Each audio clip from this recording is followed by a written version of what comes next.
Got it. I hope you don't get sleep.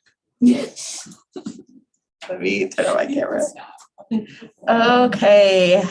Good evening, everyone. I'd like to call to order the February 7th, 2022 instructional work group meeting to order. And I have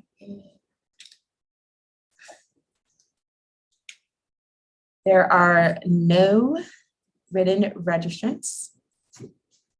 Barbara, is there anyone up for speaking? There is one signed up, but I don't see him in the meeting. His name is John Plasterer. I'm looking for him to join. Okay. Mr. Plasterer, are you able to join?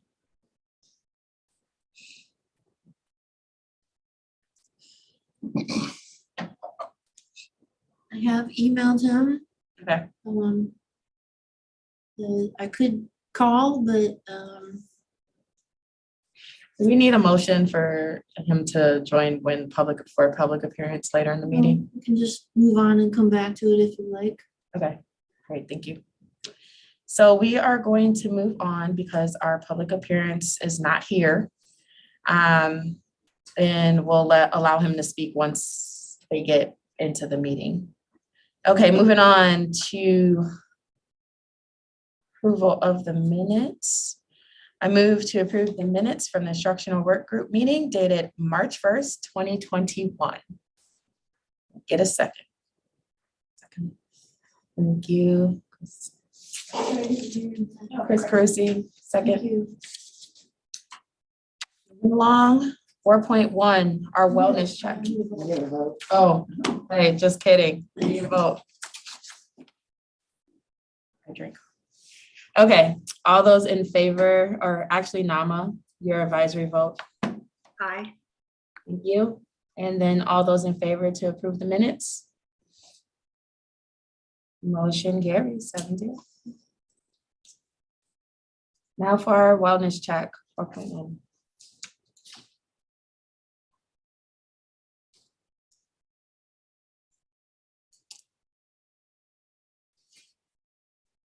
All right, Dr. Esther, when you're ready. Awesome. Good evening, everyone. Thank you for having us. I am here with Carrie Stamfley as usual, and we are here to provide a quick update on health services and our wellness check in general. I'll just do a quick overall highlight of tonight's report, and Carrie is going to go into details about our case count, student vaccinations, and our testing program. Our report this evening, in addition to what I just referred to, the cases, testing, vaccination, also highlights social emotional learning, and mental health, as well as an update from our wellness team.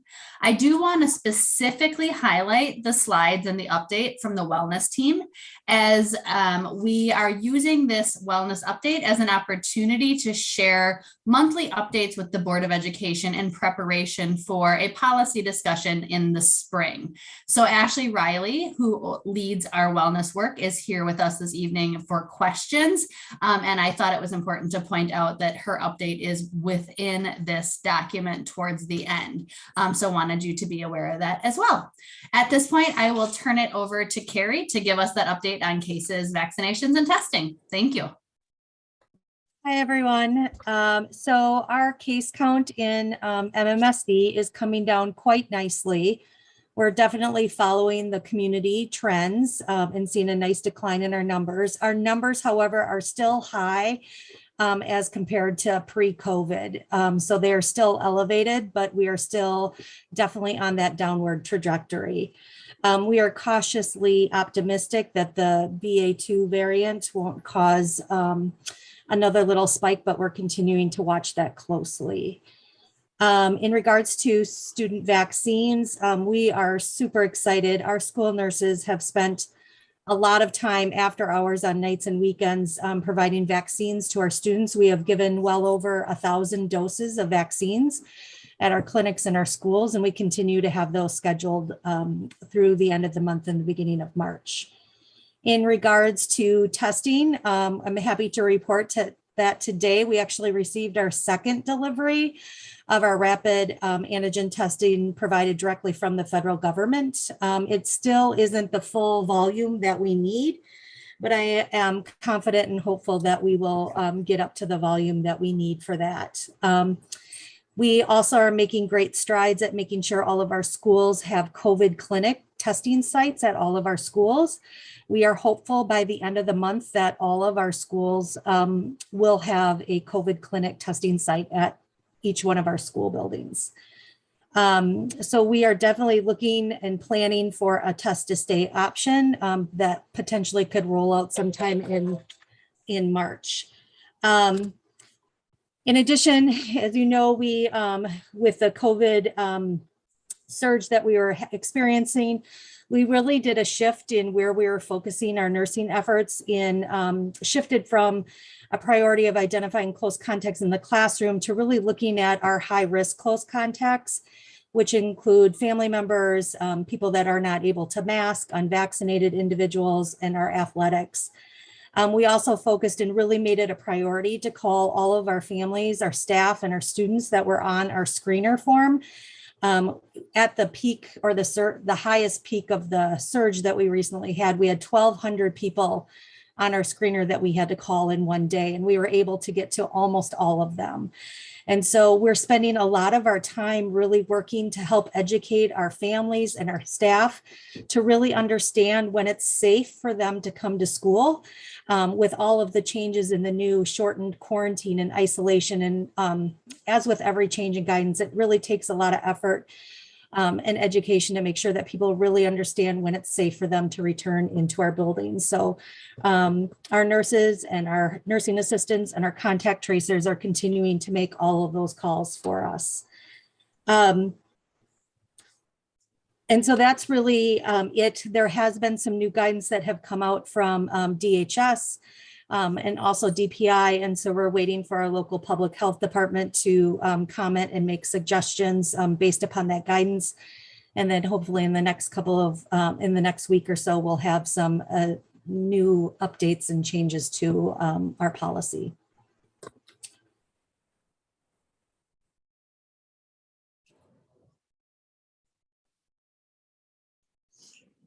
Thank you. Just a quick question. I see your hand. Go ahead. My question, one, thank you, Carrie. You and the nursing staff have done just a tremendous job, and I wanted to say thank you for that.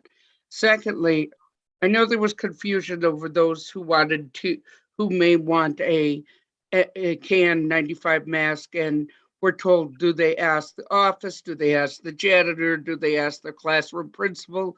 Is there any way you can provide any info on that? Great. Sorry, I was muted.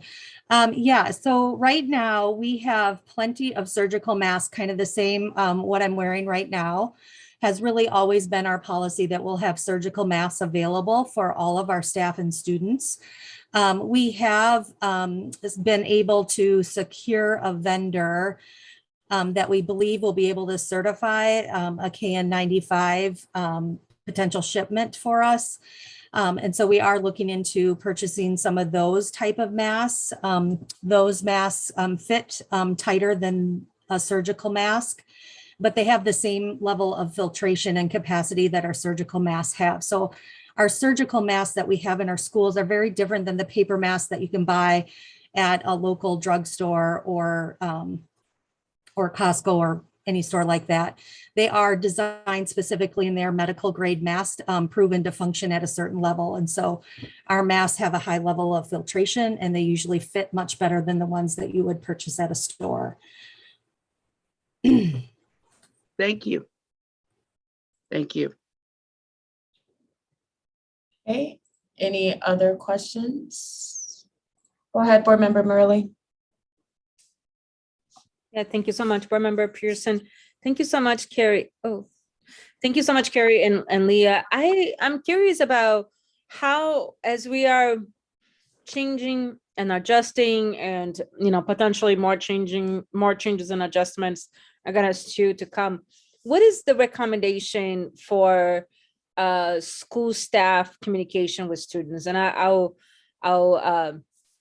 share specifically around my concern. When we moved to change our trace contact from, a much broader contact tracing to a more, kind of closer circle because of the numbers of case, I had heard from multiple people that their teachers sort of just said that to their students in a classroom, sort of with a not a lot of consideration of how this information would impact students. And so I'm really curious of how are we communicating with students, and what's our recommendations for school staff and teachers to share changes and progressions of COVID-related items to our students.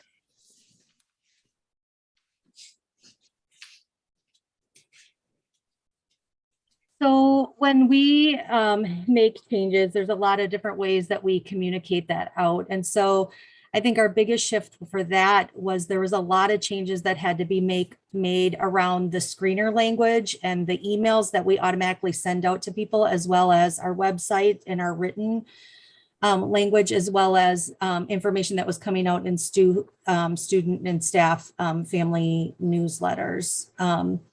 I know that's where we focused our attention in health services for making sure that all of that information was updated.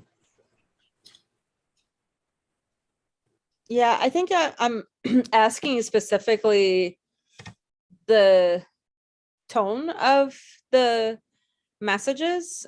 My concern around like how are students receiving those messages from our school staff?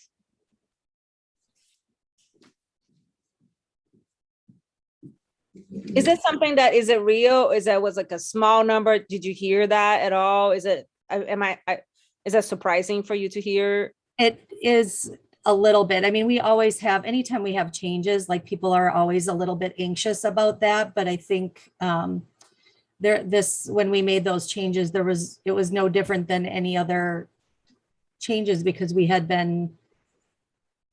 were really ahead in doing so much more than any other school district, that we didn't get that feedback back to us. Mm-hmm. Yeah, I think there's different people that are hearing, interpreting, and navigating differently based on their, their emotional well-being and their closer interaction to the proximity of their interactions with COVID and COVID-related items. My recommendation would be to, for future changes, that the staff received, a specific communication around making sure that the well-being of students as they're communicating changes. And I think we did hear before from students, and I think Nama, you brought it up before, like making sure that students are receiving that communication directly so we can actually control the narrative and how information gets shared. I think it's really bizarre when someone just really in a short sentence says something that, without a lot of context, and giving students a little bit more context I think it's helpful. Thank you. Thank you, Board Member Murley. Any other questions? Board Member Gomez-Schmidt? Yeah, thank you, Chair Pearson. I had a quick question, a little bit of follow-up in the report. It talked about the mental health screeners that we've done, and we sort of do those every year. And I know we're sort of the issue everybody understands from the pandemic is a lot more people are affected by mental health, and that includes our students. And so I'm just wondering, can you put into context like the percentage on those screeners, and if we like are now focusing on those broader universal strategies to help students with mental health? Take that. Thank you, Chris. I appreciate you really leaning in to start on the universal strategies. As we know, the pandemic has had a considerable impact on our students. It has had a considerable impact on all of us, and needing to tend to our own social, emotional, and mental health needs, and those of our students at a universal level is incredibly important. On my staff and team, working in collaboration, thinking about social emotional needs and mental health, have put together a mental health and social emotional learning hub and have really focused in on that universal approach to mental health and mental health practices. That being said, we are seeing a tangible increase as our districts around us in the number of students who are reporting more positive or more challenging circumstances on their mental health screeners than in past years. So we follow up with those, creating opportunities for student interviews and intervention plans, and put into place then more intensive interventions for those students who we determine that those universal or those sort of primary interventions or systems don't work well for or aren't enough. As a result of those groups, not only are we able to place students in those tangible groups related to the mental health screener, but it's also an important opportunity for us to make connections to other social emotional learning groups like social skills groups, stress and coping groups, anxiety or depression. It also allows us in our schools to make referrals to our student services teams, use Care Solace, as you know, our new mental health navigation system. And it's just an opportunity for us to strengthen relationships. So we're really thinking, as Board Member Gomez-Schmidt talked about, universally, but then also looking at students who are really tangibly struggling, and they tell us that in the screener and they tell us that in the interview, and putting interventions and supports in place. Thank you. I guess I was alarmed just at the high percentage, especially for middle school. It's almost half of our middle schoolers. And I don't know how that compares to previous years, but that seems like a lot of students. And I'm just hoping that we have the capacity to make sure we are doing that follow-up. Can you just is there a ballpark even of how that compares to previous years? From a percentage of like from a comparison perspective, Chris, are you talking about? Yeah, correct. Yeah, so in MMSD, so pre-pandemic, so 2019-20 versus 2021-22. So there's a year missing there. We went from 38% to 47%. So there was a 9% increase on that screener. So it is considerable, but it's not unmanageable at this point. I think the thing to remind the board and our community and ourselves of is the importance of ensuring that our building-based psych social workers, counselors, and nurses are able to focus on mental health and social emotional learning to the extent possible, because that is their training, their expertise, and where they will have the largest impact and leverage in supporting our students in our schools. Thank you very much. I appreciate that. Thank you.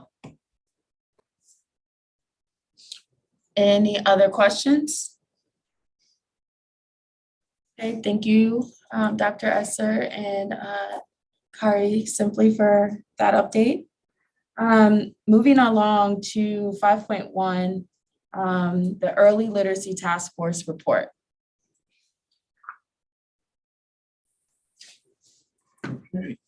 We have the Early Literacy Task Force, and we have back with us one of our very own special Miss Kipsad here. She's going to do a joint presentation here, Early Literacy Update.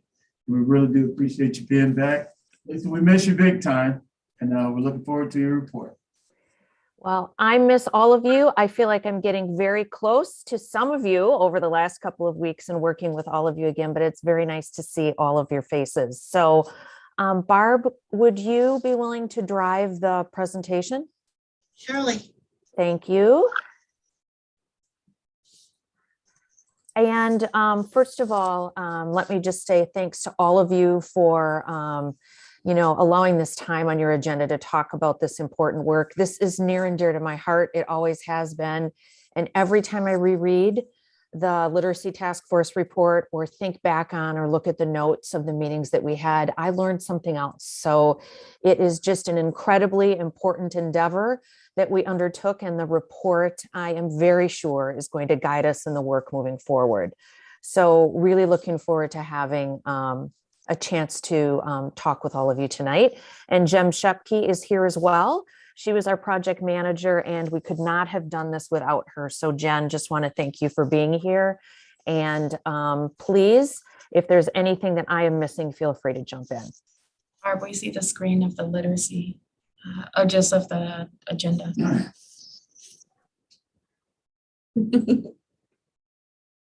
So sorry, Lisa, 1 second. That's okay. Perfect. Okay, Okay, Barb, we can go right to the next slide. And I'm going to go through some of this information a little bit quickly so that we have time to talk. So I'll review quickly today on our agenda. Again, a review of the charge of the task force, how the report is organized. We'll talk a little bit more about the local considerations and how we arrived at those. We'll share and talk a little bit about the themes, broad recommendations, and example activities. And then we'll actually dive into our second theme, and we'll have an opportunity to see in real time how that lives out and provides a roadmap through some example activities. And then we'll have time for questions and discussion. So you've seen these before. These are the charges to the task force, which was a partnership between the University of Wisconsin and MMSD. So the charges really encompassed knowing what the best evidence was, analyzing what was happening in MMSD and the UW, and then making recommendations. Next slide, please. So again, we had 14 task force members. Dr. John Diamond, myself, and Jen Shepke really provided the space and the resources for the team, along with Donald Dantzler around data. We met regularly from last winter through June, and we had to utilize the subcommittee work to advance the recommendations and themes that you'll see. Next slide. So this is just another heads up about how the report is structured. We wanted to be really clear. We wanted to really divide the charge components into 3 areas that you can see here: the evidence, the context of the 2 organizations, and then the local considerations, which we're going to talk about tonight. Then those considerations make a bridge to the themes, the broad recs, and then the example activity tables. Next slide, please. So this is really a summary of what we culled from the research, the evidence-based research to develop literacy in literate young people. So the necessary components to becoming a reader consist of knowledge of spoken language, knowledge of the world around us, and then that knowledge of print and the mapping between written and spoken forms of the word. And you will see these 3 bullets pulled through the evidence-based components that we'll talk about on the next few slides.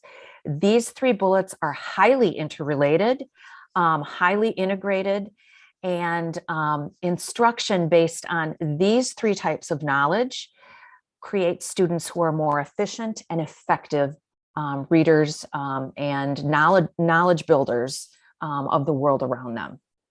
Next slide, please. So we pulled out 9 evidence-based really statements around literacy that are really propelling the work forward and a focus for the work in both organizations. So first of all, we've talked a lot about this acquisition of foundational reading skills. These skills are critical and they are necessary in order to allow children to engage with text. Without this, children end up using actually skills and strategies of poor readers, such as guessing or looking at pictures. And this actually gives them really the skill through advanced instruction that helps them to really navigate the complex nature of the reading standards.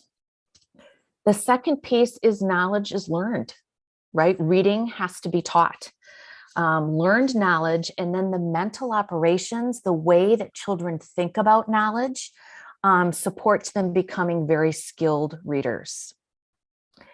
Number 3, we talked a lot about this notion of reading works basically the same for everyone.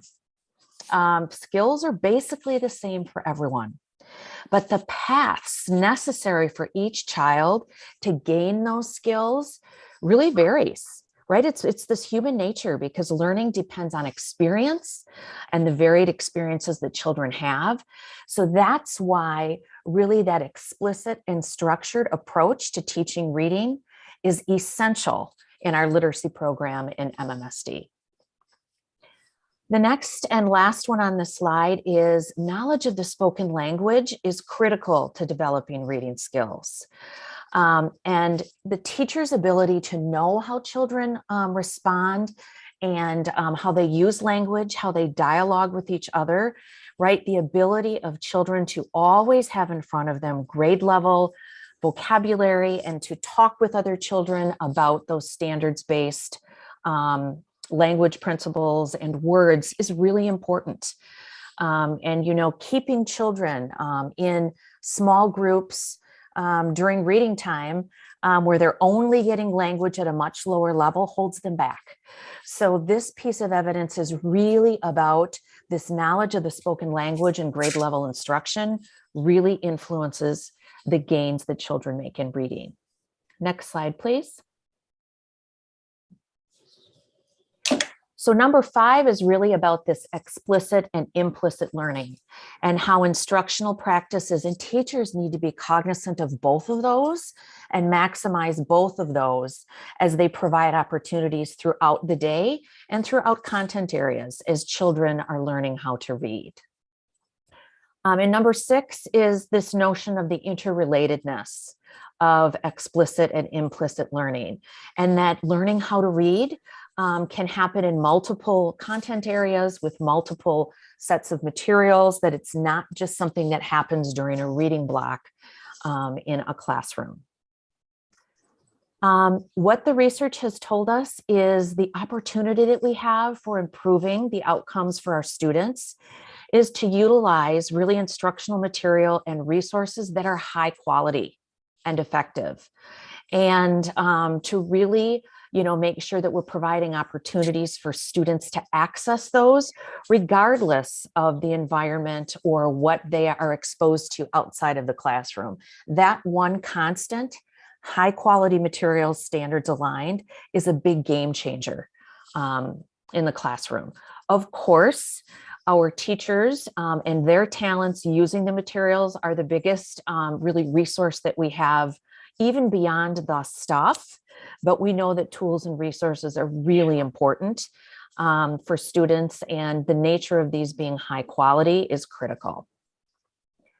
And then the last piece on here is the knowledge of social and emotional factors and how that integrates with student progress. And the idea that we have all been talking about, and I know you have been talking about for years, is critical, is really investing in and improving our school and our classroom climate for learning. Places where children feel safe, where they know that they're valued and they know that they'll be successful and be supported from the grown-ups that are in those environments with them. Next slide, please. The last piece to share about the evidence is that the expectations that we have really are outlined in our state standards and incorporated into both curriculum and assessments. And it's important that we have an idea of what those milestones are for students along the way. It's also important for us and our teachers to know developmentally what happens in the reading process, and helping them to know that the good foundational skills that are critical really need to come and be mastered before students can go on to other reading-based and literacy skill areas. Next slide, please.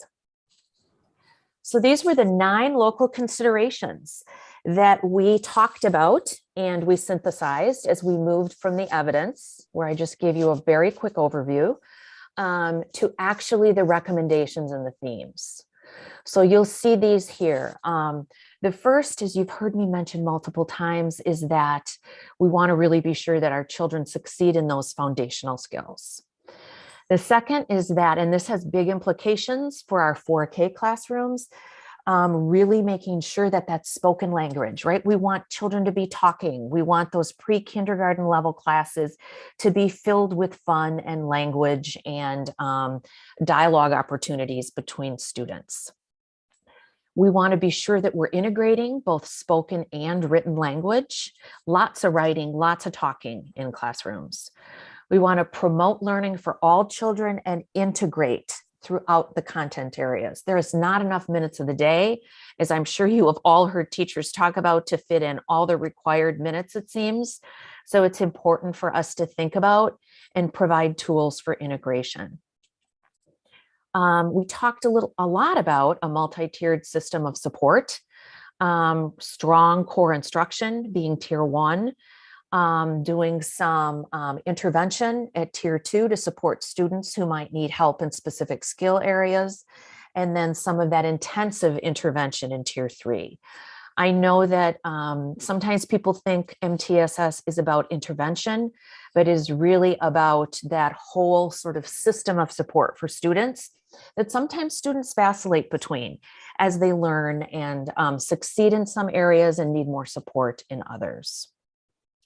It'll be important for us to increase educator knowledge across the system, including our educator knowledge at the UW in terms of how to support pre-service teachers as they enter the field. And number 8, sort of as an extension of that, making sure that our pre-service teachers know about the literacy around language, the scientific literacy, right? How we know what evidence is good evidence. And then this cognitive piece about how actually do children really learn how to read and develop language. And then it will be critical for us to continue to partner with each other to sustain this commitment. It's the first time that we've gotten together and really been this intentional about action. So that last consideration really supports the commitment to that work. Next slide, please. So these were the themes in our task force report. The first one is really about maintaining a stance around anti-racism, culturally and linguistically responsive, equitable education. The second one is the one I'm going to walk us all through, is about this notion of instructional coherence. The third is around leadership for literacy. The fourth is around organizational structures. How do we, between central office and the university and schools, how do we support each other so that there's an infrastructure that's really laser-like focused around literacy? As we worked together in the task force, it became very clear to us that we need to refine our data systems and really think about what evidence will give us the best information to support our students. We want to be sure that we consider the strength of our community and our families as assets, and the strength of our students as assets, and make sure that we see this as a community effort. As we collectively grow together, we know that this is going to take a continuous improvement mindset, that not everything is going to happen tomorrow, but that we actually have to set benchmarks along the way continuously. And finally, that we need to continue to communicate and coordinate across our organizations. Next slide, please. So I'm going to quickly walk you through this red circled area, the recommendations, and an activity table. And we're going to take the second broad theme to do that. So Barb, next slide, I'll kind of walk folks through this. So theme 2, if you remember the report and specifically the executive summary, theme 2 was about improving instructional coherence. So you'll see here 5 recommendations that the task force set just around this notion of improved instructional coherence. And these recommendations really came from a synthesis from all of the subcommittees, right? The subcommittees worked on their own and really dug into their own area during the first couple of months of our work, but then these broad recs came from across those subcommittees. So you'll see these 5 about making sure that our literacy tools and practices are equally effective and committed to this notion of social justice and that explicit work. Number 2 was a big one, is we wanted to be sure that we really looked at grade 3 as a critical point in the lives of students as readers, and really focus on what's happening early on in their elementary school years. Number 3 was really about the integration piece, reading, spelling, and writing, and this knowledge of print, the world, and spoken language. Number 4 was really about establishing goals, right? And that's going to be up to all of us, both short-term and longitudinal goals. And number 5 really was important to the group. It came through all of the subcommittees, was this notion, really the work that we're doing right now that Kaylee and Marvin will talk to you about next month, was about standards aligned, high quality core instructional materials in both literacy and biliteracy, which is aligned to the research that is set out in Charge Component 1. So the next slide. Thank you, Barb. The next slide, this is really text heavy. I'm obviously not going to read it all to you, but there were 3 columns in each of the tables. The blue column is about suggested activities. This is not exhaustive. It doesn't mean that everything here is a must do, but these are suggested activities for MMSD. The far right, the sort of rust colored column, are suggested activities for the School of Education.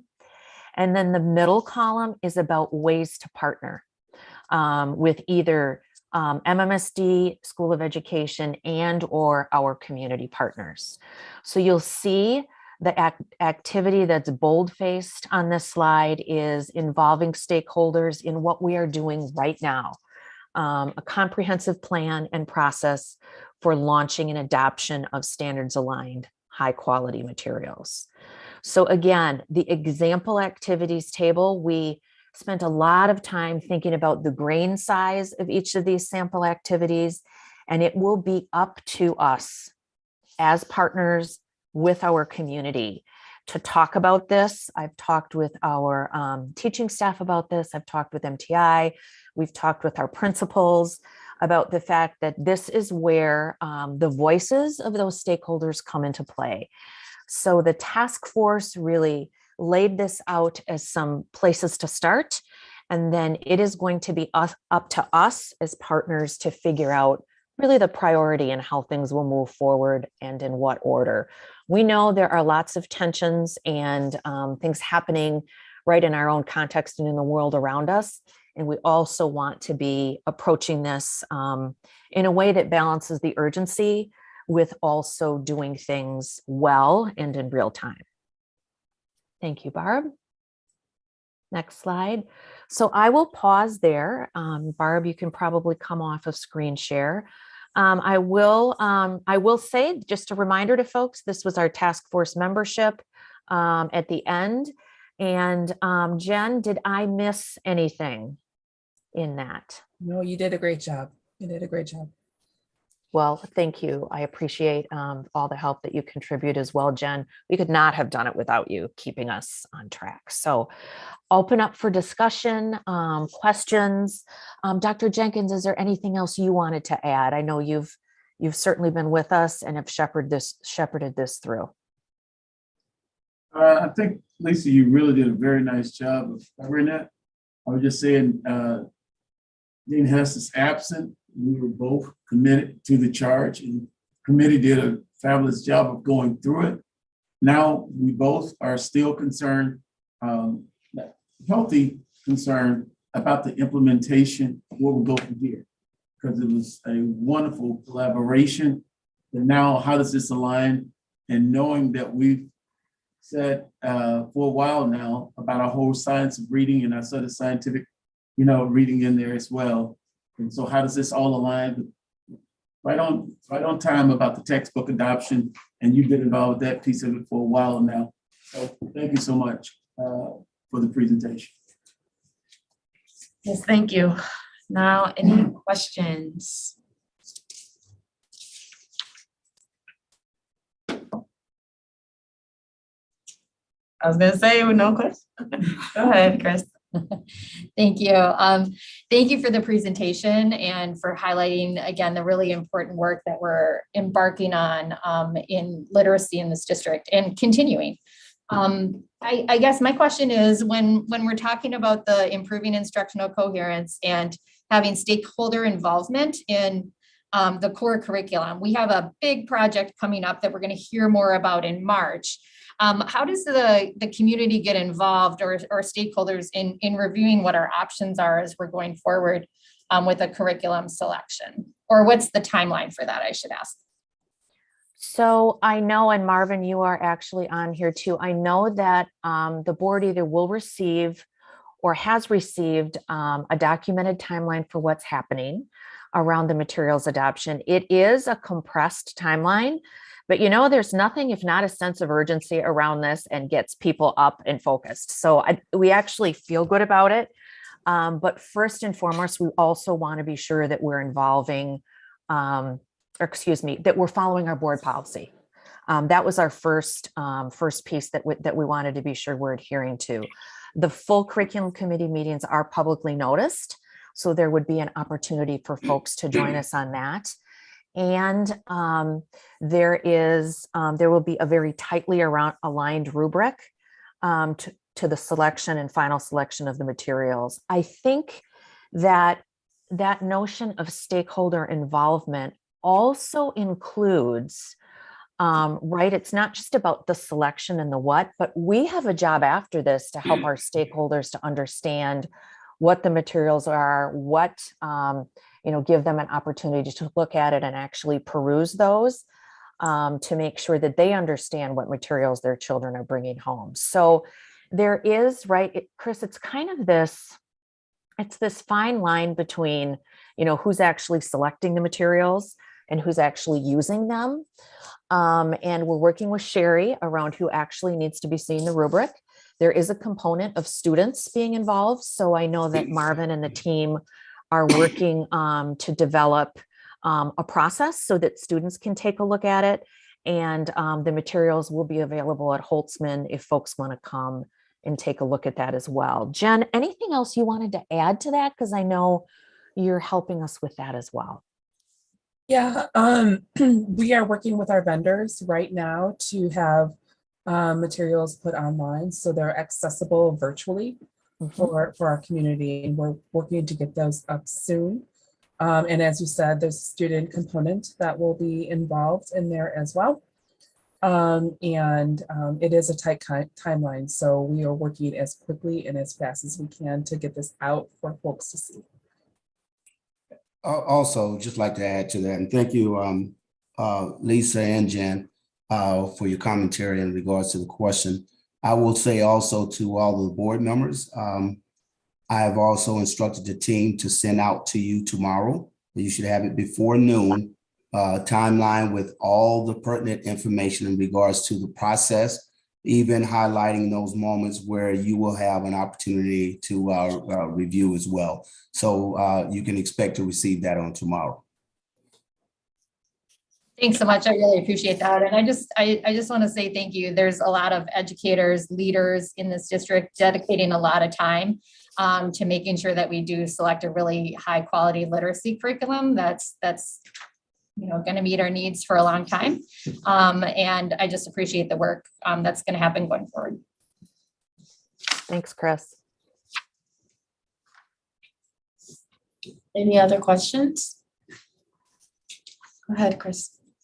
I think I saw Ollie's. Go ahead, Ollie. How much are we anticipating the cost of materials will be?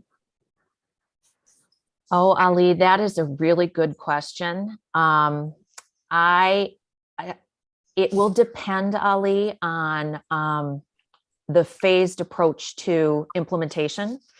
Right now, we have talked about multiple options, including beginning with K2 classrooms. We've talked about that. We talked about what if you started with half the district, full school, and the other half the following year. But there is an urgency, Ali. All the teachers want this. Like, we have heard this outpouring of, but we all want to have this the first year. So part of it will be the cost that is associated with the really the manner of implementation. And cost is, also something that we take a look at, in terms of what each vendor can provide to us, in terms of how much each of those classroom sets will cost. We did ask each vendor to cost that out for us by classroom in Spanish and in English. So we'll know more about that. And we'll definitely keep you updated weekly as we go through the process. I can anticipate we're talking millions, Ali. I mean, we're always talking millions in this room. Right? I think, how effectively we spend millions of taxpayer dollars is really important. That's right. And we want to be sure implementation is done well, right? It's not just about putting boxes in everyone's rooms. It's about really supporting people to unbox, to look at all the materials. I want to say, Gabi said there were 17 pallets of materials at Holtzman from the vendors that have submitted just the samples. So you can imagine just really the physical nature of the job as well. And we want to be sure we're thinking about all of those pieces as we get these materials into classrooms. I think I have a meeting tomorrow with Kaylee and the team about boxing, unboxing, furniture, pulling old materials out, making sure that we have custodians, making sure we have space for all of it to go into schools, making sure we have enough manpower to get the materials to the classroom. So lots to think about. And you are right, Ali. A cost like this has to be well thought through and well implemented, because we've all seen what happens when it isn't. So we have a chance, we know better, and we're going to do better. Yeah, and I think one of the things that's, for the board to consider is that we've been in kind of a cycle of every decade, acknowledging that our students of color are behind our white students in terms of literacy, and then investing millions of dollars in new ways of engaging around literacy. And then ending up in the exact same spot, spending millions of dollars again. And the people who are benefiting from that are the corporations who sell us textbooks, not our students. So there has to be some evidence that the investment we're going to make now in these materials is going to produce a different result, that we will not continue to be in the same loop, making the same points 10 years from now that we were making 10 years ago. And so I think whatever we're doing in this process to assure that is what I'd really like to see highlighted, that what we're buying is going to have a long lasting impact. And I agree, I think the urgency is there. I have a 7-year-old kid. She was in kindergarten when the pandemic started. She went to first grade online, and now she's in second grade. And she's getting all these messages that she's behind and her classmates are behind, and she really wants to get caught up. And I think a lot of our kids are hearing that that they're not where they should be. And I think a lot of our teachers are struggling to find the means to support our students and getting them back on track. And so I'm all for investing in something that will allow for us to give young people accelerated learning opportunities that will make reading fun and exciting. But I don't want to write sort of a blank check from this board to a textbook company that will get us back to this conversation about how students of color continue not to access literacy within this district at the same rate as their peers. Yeah. Ali, thank you for that. I agree with you. And I think that's why you saw us walk through this idea of setting goals, both short-term and long-term, for both process and outcome. And I would also add, I guess this is the opportunity to do this. And, there are some things we should stop doing too. And some things maybe we should stop investing in. As we, are really making an investment and see the research around literacy and what works, we have to take a look at ourselves and look at what we've invested in that maybe hasn't been working, and maybe stop some of that as well, and be really thoughtful about how that happens. So it is, and it's an exciting and it is a critical time for us to look at both of those pieces and make sure that we are really setting teachers up for success and giving them ways to measure that success with students and their own implementation. So I know that I see Kaylee just showed her face there on the screen. Hello, my dear. This is something that we'll be mapping out really yet this year and into June, and we have to constantly revisit this with the team. So Ali, I appreciate the honesty and the forthrightness in your comments. Thank you. Ali, I would also add, and you brought up this point around making sure that we're not just investing in materials to get the same results. And we are right there with you. I think one of the main differences that we're seeing already in this process, and one of the evaluation committee members stopped me before we left Holtzman today. She said, I was a part of the adoption when we did Mondo years back. And one of the differences that I'm already feeling in the room is that we're calibrated on what we're looking for. We know now, because we've been on this journey with really learning the science of reading, when we look at our rubric and we look at what it is we're asking for these materials to have, they're calibrated on what that is. And I don't think that was necessarily the case 10 years ago, back in 2010, when the Mondo adoption began. So that's one difference that's already showing up, right? And that's about the professional development. And then we also have to be sure that the materials are just that, they're materials, right? But it's the instructional moves that the teacher makes in order to make those materials come to life in a way that is high quality teaching. That's the other side of this, right? Because we could have the best materials in the world, but if we don't pair that with the best professional development in the world, well, then we're not going to get those results that we're desiring. And so we've also been working with the vendors who put proposals forth for their proposals also around professional development. And then when we look into next year and beyond, we will be continuing to lift our professional development, specifically around how we're going to use these resources to continue to teach the science of reading. So it's a both and sort of a situation here. And let me tell you, this committee is really fired up, really fired up. There's a ton of excitement, a ton of urgency. And so we're really excited to continue along with this process. Thank you so much, Ms. Jackson. Thank you, Kaylee. I saw Chris's hand and then Sagan's hand. Thank you, Ali. I appreciate your questions. I remember the Mondo rollout 10 years ago, and it was troubling. It was very well intentioned and lots of good goals behind it. And one of the issues that came up was that it was such a top-down implementation that when I got to the schools, people didn't quite know what to do with the materials they had, and they weren't bought into using the materials they had. And so one of my concerns and my major questions is around how are we engaging our staff, and specifically our staff who teach literacy, as partners in both choosing materials and rolling out materials so that we have that buy-in for success. When I look at the times that this evaluation committee for our new curriculum is meeting, it's not really at times necessarily that classroom teachers can be there. And so how are we engaging the people who do the teaching on the ground in evaluating those materials, because they're the ones who are really going to know, like, yes, I can use this. No, this is going to cause this problem in my classroom. I don't see my kids actually engaging with this very well.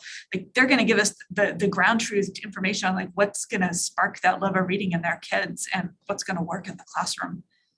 So I have questions about engaging teachers as partners, or as you would say, co-creators, Dr. Jenkins. Great question. Yes, I'm happy to speak to that, Chris. So we put out an application to be a part of this evaluation committee. And we put that out to everybody in our elementary schools. And then what we did was, the application itself asked all of our staff to identify the building that they're in, the role that they have, the grades that they teach, some general philosophies around the teaching of reading. We asked them to indicate where they were in their letters training. We asked them to also identify the language or languages that they speak, as well as the race that they identify as. And then we took that And with the steering committee, we were able to identify 38 different staff members who were serving on this evaluation committee. Let's see, there 9 or 10 of them are classroom teachers. We have a ton of coaches. We have BRTs, we have principals, APs, representation from student services. And so there are definitely classroom teachers there. When we ask about, when we look at that timeline, the way we solved that to make sure that the teachers are there, because they have to be there because they are the ones who are going to be implementing this curriculum. We need their feedback. We had central office staff from curriculum and instruction go in to relieve those teachers. So my literacy and biliteracy humanities team is going in on those days when teachers are going to be with us reviewing the curriculum so that we can get their feedback and so that we can partner with them to make the best decision. That would be, that's our first approach. The second approach is, as was said right before I got on here, we're working with our vendors to provide us with online access to all of the resources. Those resources will be up and on our website and made available to the general public, including our teachers, by the end of the week. What we're also going to be doing with that for both community members, teachers, and our students is we're going to have a feedback form for them to fill out so that as the recommendation comes forth, that is something that Dr. Jenkins and the Board of Education will be able to look at as well in making this final decision. That's really helpful. And I'm glad to hear that we're covering for classroom teachers so they can participate. My second question is about standards alignment. Which standards are we aligning this curriculum to? Wisconsin, Common Core? Yep, great question. So this is a national search. A national search for proposals. And what the 6 that we saw or that came in, they are going to be first aligned to the Common Core standards. And the reason for that is because they are national vendors, right? There is not Wisconsin vendors that are aligning to only Wisconsin standards across the nation. However, what vendors will do and what we have also done in-house is we've done a crosswalk between the Common Core state standards as well as the Wisconsin state standards. So we see where it's lifted, right? And then we're also able to identify if there's any areas in which we need to supplement. All right, that's great. Thank you. Third question is about our schools' book rooms. Most of our schools have book rooms. Some schools have phenomenal book rooms. And as we adopt these new materials, I'm curious what the future is of our book rooms. Will we continue to try to buy literature for these book rooms that increasingly, is culturally relevant and reflects the identities of all of our students? If you think back to when you were in elementary school, you probably don't have like fond memories of your first grade reader. You probably have fond memories of childhood literature that you read or children's literature. So I'm just wondering, what are we going to do in addition to buying this curriculum to support high quality book rooms and library materials in our schools? We're going to continue to add into our book rooms and into our libraries. We believe in early literacy and beyond. This is not a one-stop shop. We're going to continue to be sure that students are finding texts that are not just aligned to the curriculum, not just a part of the curriculum, but give students an option to go to the library to find something that they are interested in, to really become lovers of reading. You will see that in, I want to say at the end of this month, perhaps, we'll be coming forth with a request to add some more culturally relevant texts into our elementary classrooms because we do see that as being incredibly important. So we will have both. All right, that's all my questions. Thank you. Thank you.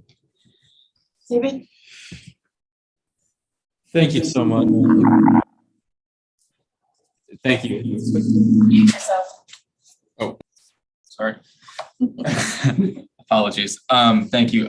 So just a few questions. Can you describe and run down how our rubric will measure how aligned these curricula are to the science of reading and cultural relevancy and language as well as dialect and vernacular? Yes, great question. Sorry, my mute button got frozen. Yes, so the way in which the rubric was written was we took the language that went on the RFP itself and lifted it. So the steering committee alongside our chiefs of schools wrote that RFP to explicitly write in there as it speaks to the science of reading, as it speaks to vernacular, as it speaks to our priorities, right, and our student groups. So our Black students, our students with IEPs, and our ELLs, all of that was written into our RFP as being mandatory requirements, rooted and organized within the framework of the science of reading. Many of us are familiar with that reading rope, right? The word recognition, and language comprehension. That is exactly how section 5 of the RFP, or mandatory requirements, is written. We then took those mandatory requirements and put them into a rubric. So there are 5 different sections, including English language development, that we are scoring for in this evaluation process. And in this evaluation process, we've provided our evaluators with additional resources and tools so that when they're going through the proposals and the materials, they're identifying to what degree all of those mandatory requirements are met. From there, it'll go to a selection committee of about 7 people at the end of February, and then they'll be coming forth with the final recommendation.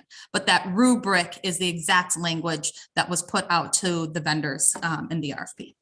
Got it. Thank you. 2 more questions.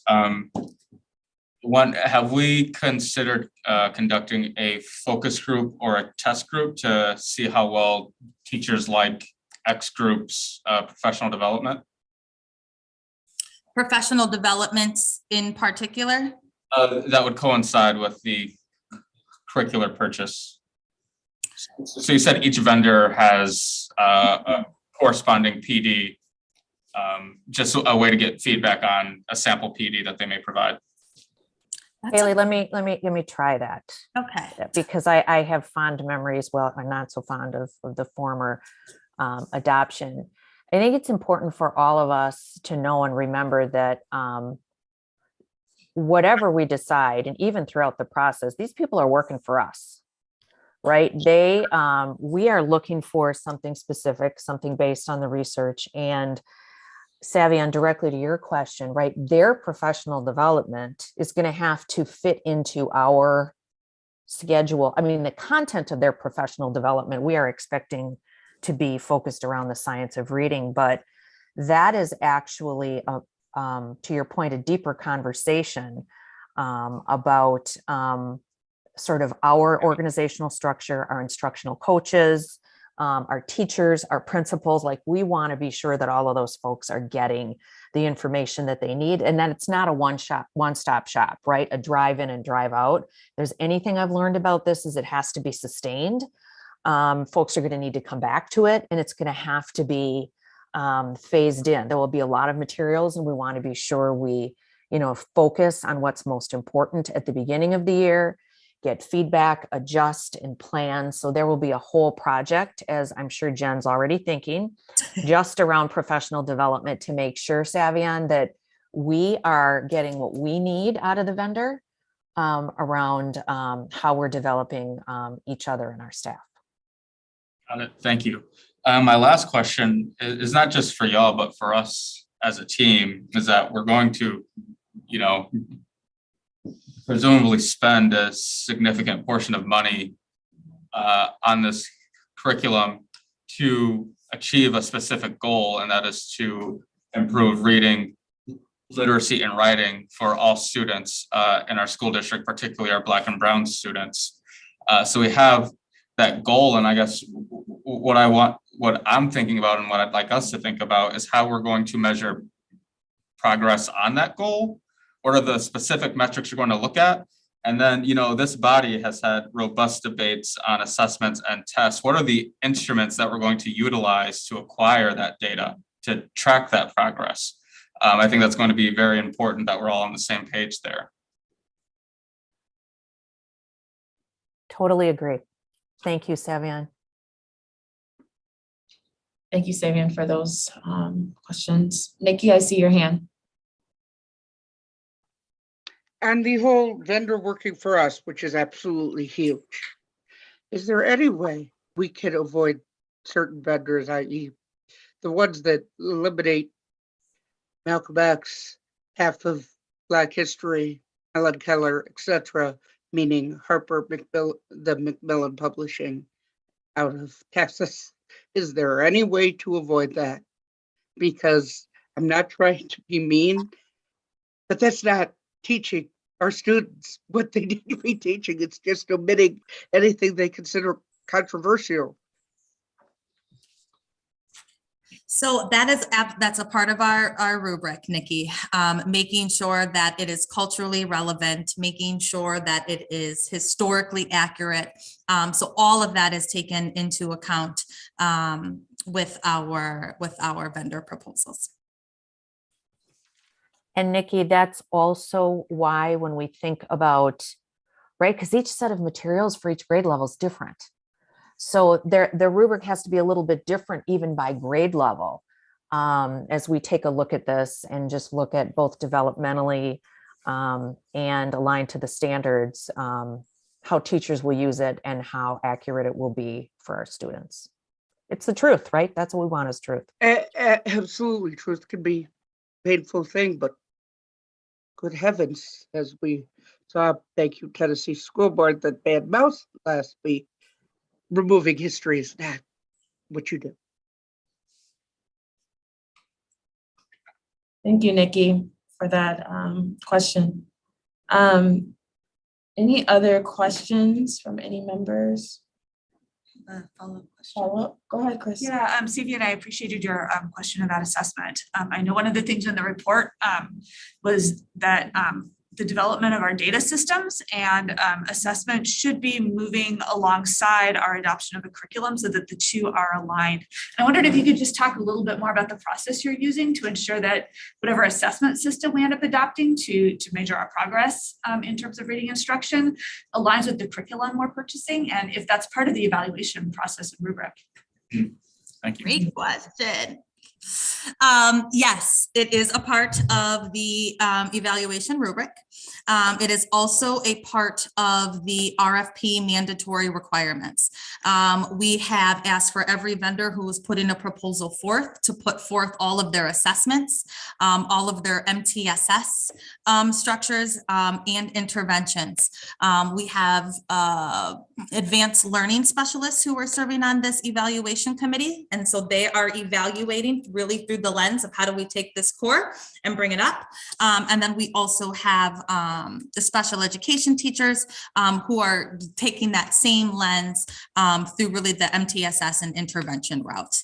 That would be my first answer is number one, we've asked them all to provide us with those materials, the assessments that align to their curriculum. The second answer would be, we need to ensure that our assessments are assessing what we're teaching. And what we're teaching at K-5 is the science of reading. And so that is, as long as we're doing that and we're ensuring that there's a connection between the two, we'll be in good shape. But we are asking for specific assessments from the vendors so that everything is aligned. And I would reiterate, Kaylee, thank you for that, as we look at this and look at really the assessments that are built into whatever set of materials, there's certainly not the intention to layer this on top of what's already happening and have it be sort of this extra additive. This is the core around, whatever we're doing with formative assessment or even just ways that we know and move around what children are learning. As I said before, there may be some things we stop doing, right, that we have decided that are duplicative or redundant. So it's not just about, the choice, which is critical, but it's also then about what to choose not to do anymore as well. Mm-hmm. That's really helpful. And just as a follow-up to that one, in the past, we've spent quite a bit on consultants to come in and work with MMSD on assessment systems. And are we looking at, with this new adoption, to maybe move towards our instructional coaches being able to move into a lead role with assessment and being able to rely less on paying for consultants to come in and do that work? Our instructional coaches right now do have a very large role in assessments and the response to data through their leading of professional development, through crunching of the data. And so they already have a large role. I think when we're looking at what our vendors can provide us when it comes to this coaching, or I should say professional development around assessments, what we will do and what we have always done is a train the trainer sort of professional development, right? We expect and we want our MMSD employees to be the experts, to be the trainer, to then go back into their buildings, to be able to build up the skill sets of our teachers and staff within our buildings. So the model in which we will likely use is working with our vendor to train up our principals and our instructional coaches so that they are able to lead that learning in their buildings. We already have reworked the instructional coach professional development scope for elementary for the rest of the school year, because we know when we come to you in March, we will have a good idea of the direction in which we're going to go with. So we can spend the remainder of those months with our instructional coaches getting to know this curriculum, right? We expect them to be and want to support them to be the experts and really lead this in their building. So we will continue to need professional development and possibly consultants to continue with professional development for our coaches and our building level leaders so that they're continuing to grow in their capacity as well. I would hope we keep in mind that as we look into future budgets that are going to be challenging, that continued payments to consultants are hard. And, the literacy curriculum is a one-time investment, but if there's ongoing consulting fees that pile up into the future, that takes away money from other uses in some tight budget years we have down the road. So I hope we're thinking about that. Thank you. Ananda. Thank you so much, Board Member Pearson, and thank you for allowing time for this report. And thank you so much, Lisa, Jen, and Kaylee and the team. It's been really amazing to hear you all's frame around this work. I have a couple questions. One is, I'll start with this one around the universal and targeted strategy around literacy. This seems like it's gonna be amazing for every student in a district. And we know we needed to use a targeted approach to our English learners. We need to use a targeted approach for our Black students, whether they're Latino, Latinx students or African-American students. We needed to use a targeted approach to our Asian, in particular our Hmong students. We have to use a targeted approach for students that qualify for special education. What is the scaffolding of targeted approaches, and how are we, what accountability measurements are we looking at so we are not continue to sort of implement strategies that perpetuate gaps or at times widen gaps, in particular racial gaps? Ananda, nice to see you again. I'll start, and then Kaylee, please chime in. I know as we have talked about the RFP and criteria for vendors to respond to, and they're working hard responding, we know that, is we've asked those questions as well, Ananda, how to address the disparities that exist currently and how to accelerate, right? It's like an immunization, like a boost to these students who need something else, but don't need something else outside of the classroom, right? What are those targeted strategies within core that can really get after some of the disparities that exist? We did link the Early Literacy and Beyond Task Force to the RFP. so that each vendor was responsible for responding to that. And also in terms of the whatever phased approach we use to implement materials, our special education teachers, our bilingual and ESL and dual language teachers are amongst the first group of folks that will get the training in an ongoing fashion. Kaylee, anything else you want to add? Yeah, I think that's such a great question that you asked, Ananda. And I appreciate the level of intentionality around that question. To Lisa's point, all of that again was written into the RFP. And what you'll see is in our proposals, there are some of the vendors who have incredible resources specifically around English language development, right? And it is the work of this evaluation committee to really get into that and to see where these vendors have materials, right, that support these targeted strategies, and where we're going to need to continue to supplement. I think I would just continue to reiterate the need for the professional development, right? We have years and years and years of historical wrongdoings that we have to correct. And a material is a tool, it is a resource, but it is not the strategy. Right? The strategy is how we show up in class every day. The strategy is how we engage with our students every day. The strategy is knowing my students and their backgrounds at an intimate level so that I can deliver this content in a way that they're able to receive it. So the strategies themselves are more around teacher moves and less around the material, if that makes sense. And so that's that professional development piece that we need to continue to build out and to continue to support our teachers in lifting. And it's already happening beautifully, right? And so it's our job to continue to find those really, really bright spots and have our teachers help build that across our district. Thank you, Kaylee, for this very expensive way to answer this question. I'll have a follow-up to this first question. For the small number of teachers, and we know who they are, what is going to be their intervention? Like, right, if there's no material, there's no PD, and we continue to see the level of anti-Blackness reflected on the data, in particular classrooms or grade levels, what are we doing? What are we going to do? I would say, Ananda, we've actually talked about this in our planning and preparation meetings. And I do think, right, we have to be thinking about both implementation outcomes as well as, adult outcomes for implementation. And we have to talk about what are principals looking for in classrooms as these materials get utilized. And to Chris's point, what's the evidence?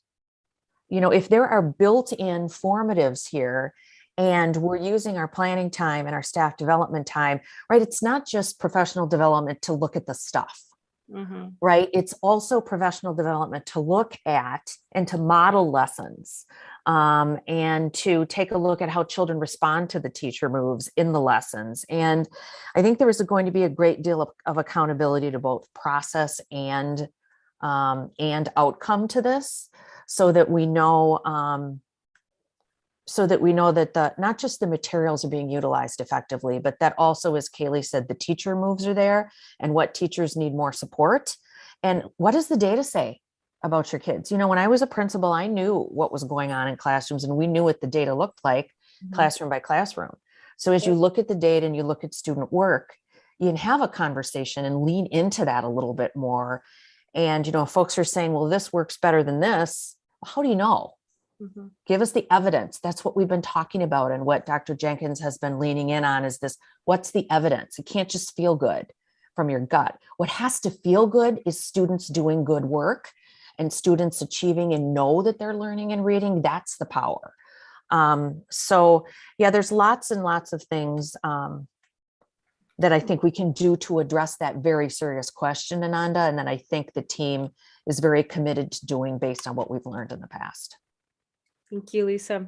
My second question and final question is around, looking at our equity tool as a place of pause and evaluate, the process, in particular, the process of implementation, which is where we tend to really just get stuck and or things end up happening.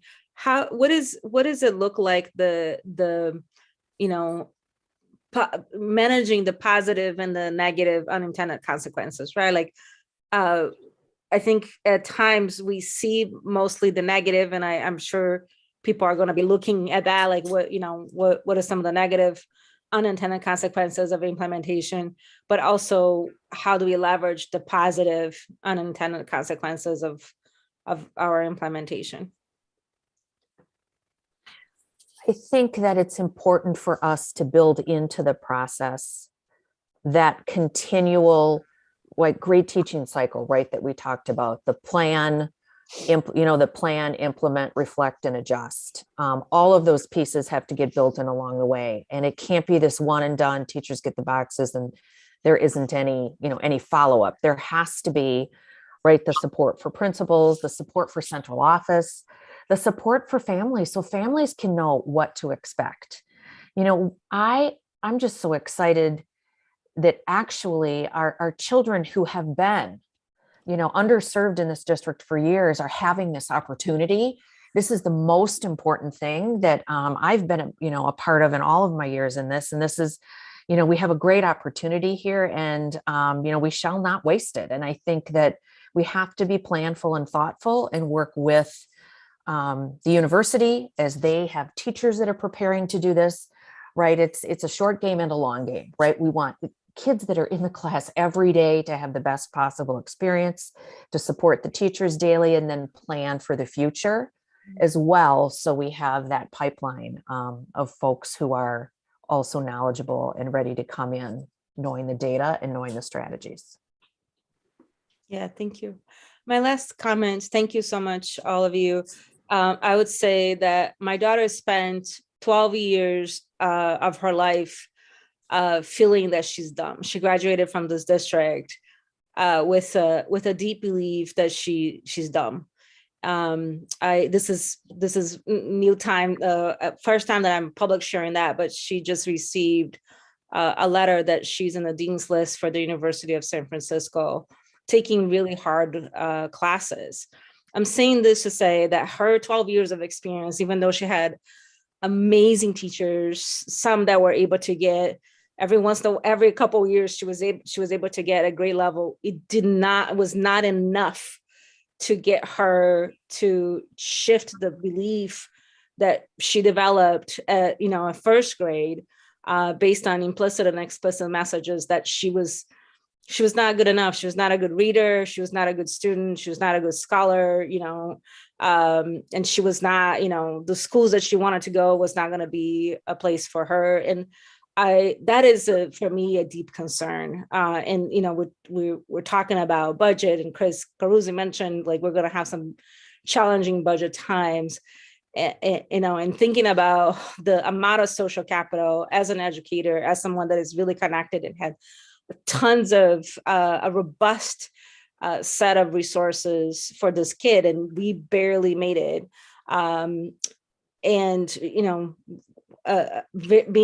Having sobering moments that, like, the struggle of the majority of our families in our school district to be able to graduate their children in close to one piece as possible, at the very least, with the mindset that that is possible things. And so I say this to say, there is a culture shift that we're going to be navigating. There is a mindset shift, educators, there is a change in behavior, there's a change of adult practices out of lots of educators, lots of adults around the district that may or may not be ready, or may or may not have the understanding of what that means. And I sincerely hope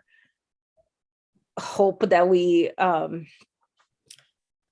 I sincerely hope that we are bracing our children and our staff to to some, very, very much needed transformative times. Thank you all for your work. Thank you, Board Member Pearson. Thank you, Ananda, for those comments and questions. Nikki, go ahead. Yep. I was listening to what my colleagues have been saying, and this is a lot of work on teachers. And I'm wondering, because I know that there's a lot of PD in that, would possibly extending planning time or even guaranteeing planning time be a way so that they could better connect with their students, better handle the situation, and to provide that support? Because some of it may be ignorance, but some of it may be exhaustion. And I'm wondering if given that opportunity, it's a possibility.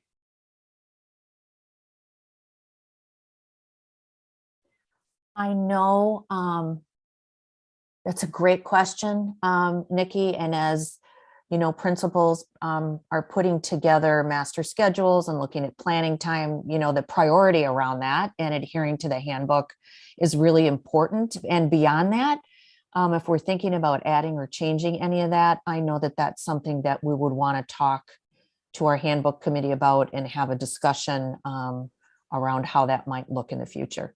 So thank you for lifting that. Thank you, Nikki. Nama, I want to give you a chance really quick just to ask any questions that you may have or make any comments. Yeah, totally. Thank you for giving me the space. I just want to say thank you for your incredible presentation. I think I learned a lot from it and a lot that I can relay back to the students and people in Student Senate and all the people who want to get involved in this. And I think I agree with a lot of what has been said by the other board members here. I don't think I have any questions, but I'm excited to share this information with students and see what they think and kind of bring that message back to them. Thank you, Nama. And now I'll just make a quick question, or sorry, a quick comment, kind of piggybacking off of what Ananda said. I think looking at it not just only as our teachers and our staff that are currently with us, but I think it's extremely important when we're having kindergarten teachers come in, we're having first grade teachers come in and some of our first year and second year staff, ensuring that they are off the bat having that professional development. And I think that starts at the School of Education and making sure that they are receiving those kind of cultural competencies and learning that kind of material and learning how to connect with the children on that kind of level. Because I can also contest to, my children also having newer teachers when they were in kindergarten and first grade to the point where, they literally thought they were stupid. So, and that they weren't good enough, even though my kids are brilliant. And, I think it's really important to ensure that that is actually happening before the teachers are coming into our schools. And I don't know what that looks like as far as, whatever professional development is required to come. But I do think that kind of looking at it before, and not just only looking at our teachers who are here, I think is also a strategy that we must utilize as well. So I just wanted to make that comment. And any other questions or comments? Are we good on this one? Okay. Thank you all. Thank you, Lisa. Nice seeing you. And Kaylee, thank you. We do have our public appearance person here, Jack Plaster, I believe. If you can come off of mute and you can turn on your camera if you like, and you'll have 3 minutes if you are there.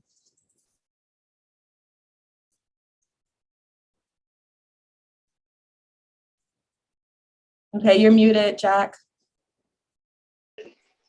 Good, thank you for the heads up. My screen got kind of blurry here, but if you just bear with me, then be good. All right, so I've been out of touch with a lot of things that have been happening in MMSD in recent years. I should start off by saying that I am a 2013 graduate of West High School and am very grateful for all that MMSD has given me. And I feel like I just wanted to get in on some school board meetings because I wanted to see how you guys ran these things. And sort of what you were doing to advance education in Madison, public education. So, thinking about, I guess, ways in which we can make our schools better. And granted, given the time period we're living through right now with COVID, it's that much more difficult, still having schools virtual. And I'm sure a lot of places have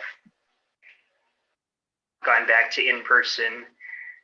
My brother, was in high school last year, and he was, struggling with a lot of the same things that other people were with, not getting to see friends and falling behind with coursework. Anyways, just to, I guess, kind of bring this into perspective, you might have heard about other school systems in the world were doing, particularly in countries like Finland, where some of their tenets include shorter school days, no standardized tests. I think kids start school at 7 instead of 5, and it's kind of a shorter, I guess, track of school years total. But my question, and for anyone in the board who can speak to it, and if you'd like me to elaborate on more of my thoughts and ideas, I'd be happy to do so. But what are some things that the school district is doing now that are in line with what countries like Finland are doing, and what do you think we could maybe implement from there, if that makes sense? Yeah, Jack, we're able to respond, unfortunately, because we are not noticed to discuss that. So if you wanted to send in maybe an email, or we can, the superintendent is here, and they may be able to follow up with you if you provide us with your email. But unfortunately, we just can't discuss it. I understand, and I'd rather not get into the meat of those more classified details anyways. I did have another question though, and it kind of say also as part of my educational experience that, I may not look at, but I remember struggling with learning disabilities a lot in the school. And, I went to school, largely in the 2000s, and there definitely were some supports for kids with learning disabilities then, and I am, really grateful for those. But I also have the sense that schools just didn't do enough back then. And it's like maybe someone like me saw more grades that didn't reflect the kind of caliber and quality of student that I was, or that other kids may be. And I'm curious as to some things that the district is doing now to make it easier and more conducive for students with learning disabilities to get ahead in the classroom, like kids who are struggling, with ADD, Asperger's, other concentration issues, and just sort of things that have really changed, especially in this past decade, to make it more conducive for students to succeed and have the tools they need to get a good education. Thank you, Jack, for those questions. Your time is up, but again, thank you for posing that. Yeah, if you can email the board, our email is board@madison.k12.wi.us. Or maybe I mixed it up, but you can find it on our website. No, you got it right. Did I get it right? Okay. Thank you, Jack. Thank you, Barb. Thank you, guys. It's been a pleasure. Have a good night. Okay, our last topic, update on 4K, 4-year-old kindergarten, 6.1. Hello, everyone. I'm Colleen Mattoon. I'm the Director of Early Learning. I'm super excited in order to be able to update you on full day 4K. So Barb, if you would be able to share the slide deck.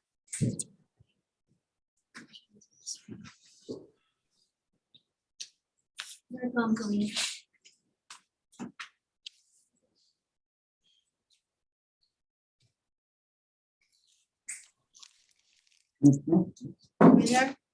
Yep, the slide deck went off and it's on the agenda.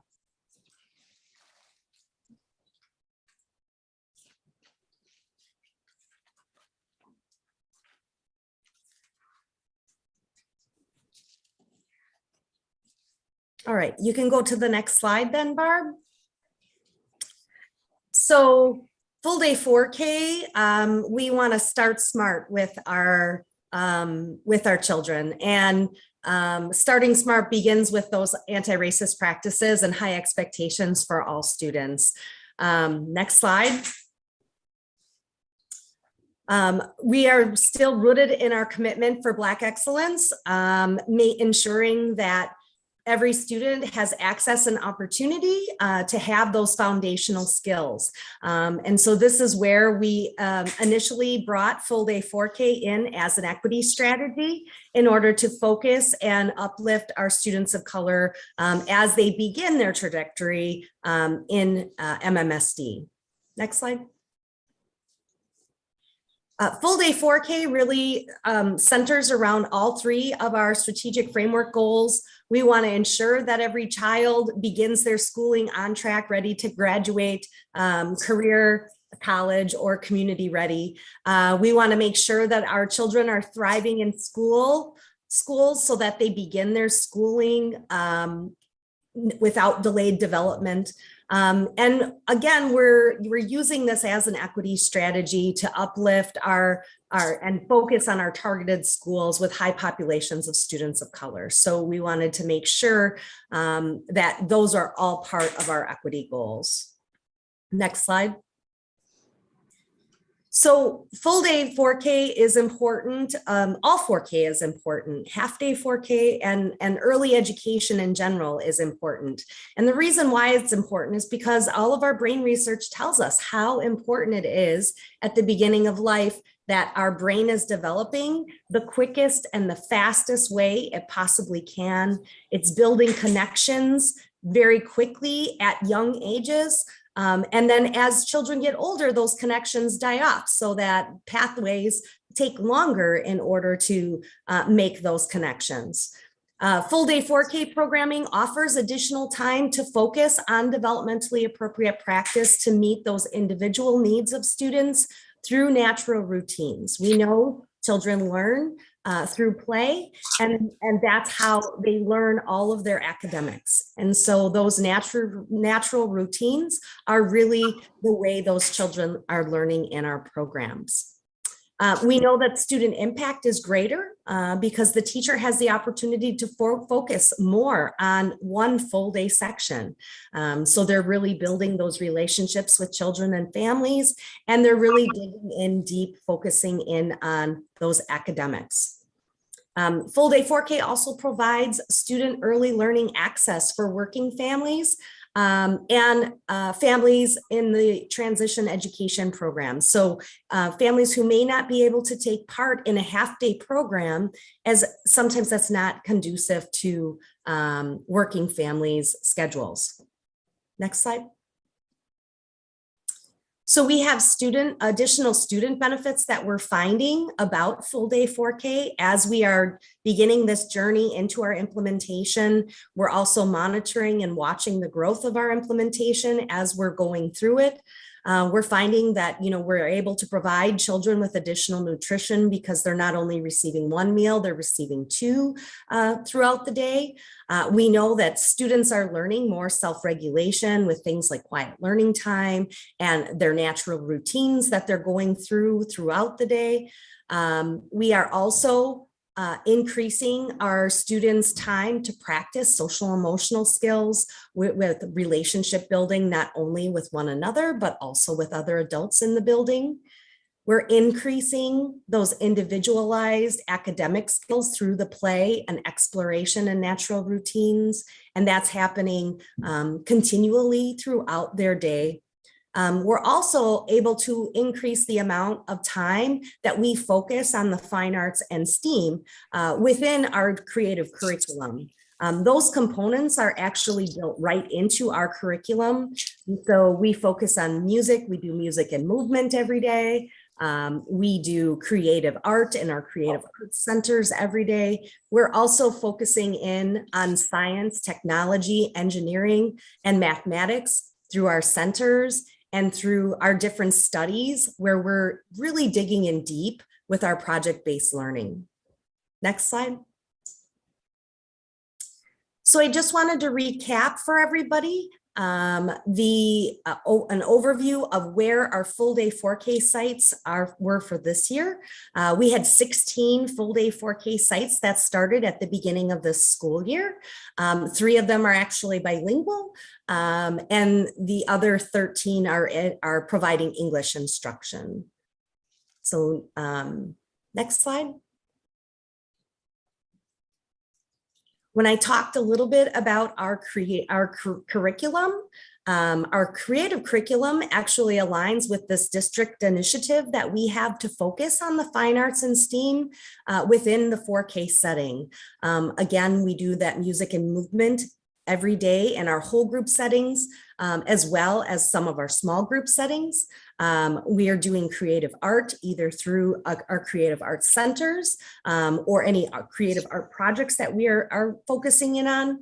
And all of these different studies that are shown in the little clouds around the circle, these are just examples of some of the types of project-based learning studies where we can really dig into some of those science and technology, those really discovery type center ideas where we may be building ramps, building tubes and tunnels, learning about speed and trajectory of balls and other things that are moving. We might be looking at structures in the building study. We're also going to be looking into the discovery and science things of natural learning, like biology, things like insect study, and our natural learning of even we focus in on trees and all of the things that live and grow in the trees. Next slide. So I'm really excited about our full day 4K program and our enrollment in our 4K program. Currently, we're at 94% enrollment, so we filled 270 of the 288 spaces available.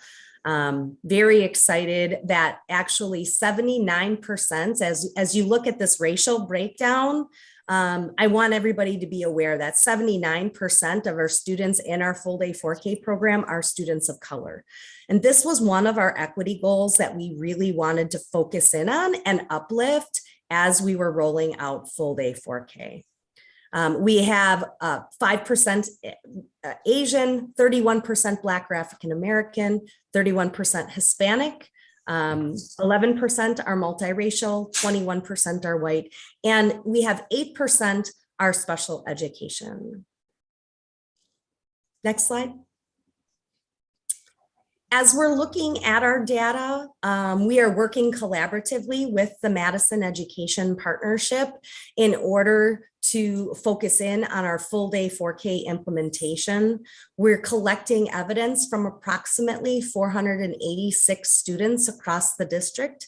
29 of them are in half day sites and 16 of them are in full day sites. It's the evaluation that we are doing is really we want to focus in on how does full day 4K affect student learning relative to half day. We want to be able to monitor and learn about the progress students are having in both programs as we're implementing full day 4K. The evaluation that we're doing is a multi-year approach. So that way we will be collecting data over multiple years.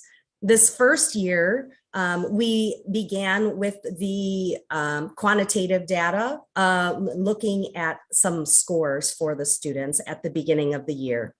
We're also going to begin to work on some qualitative data, and then we're going to get more in depth on the qualitative data for next school year as well. Next slide.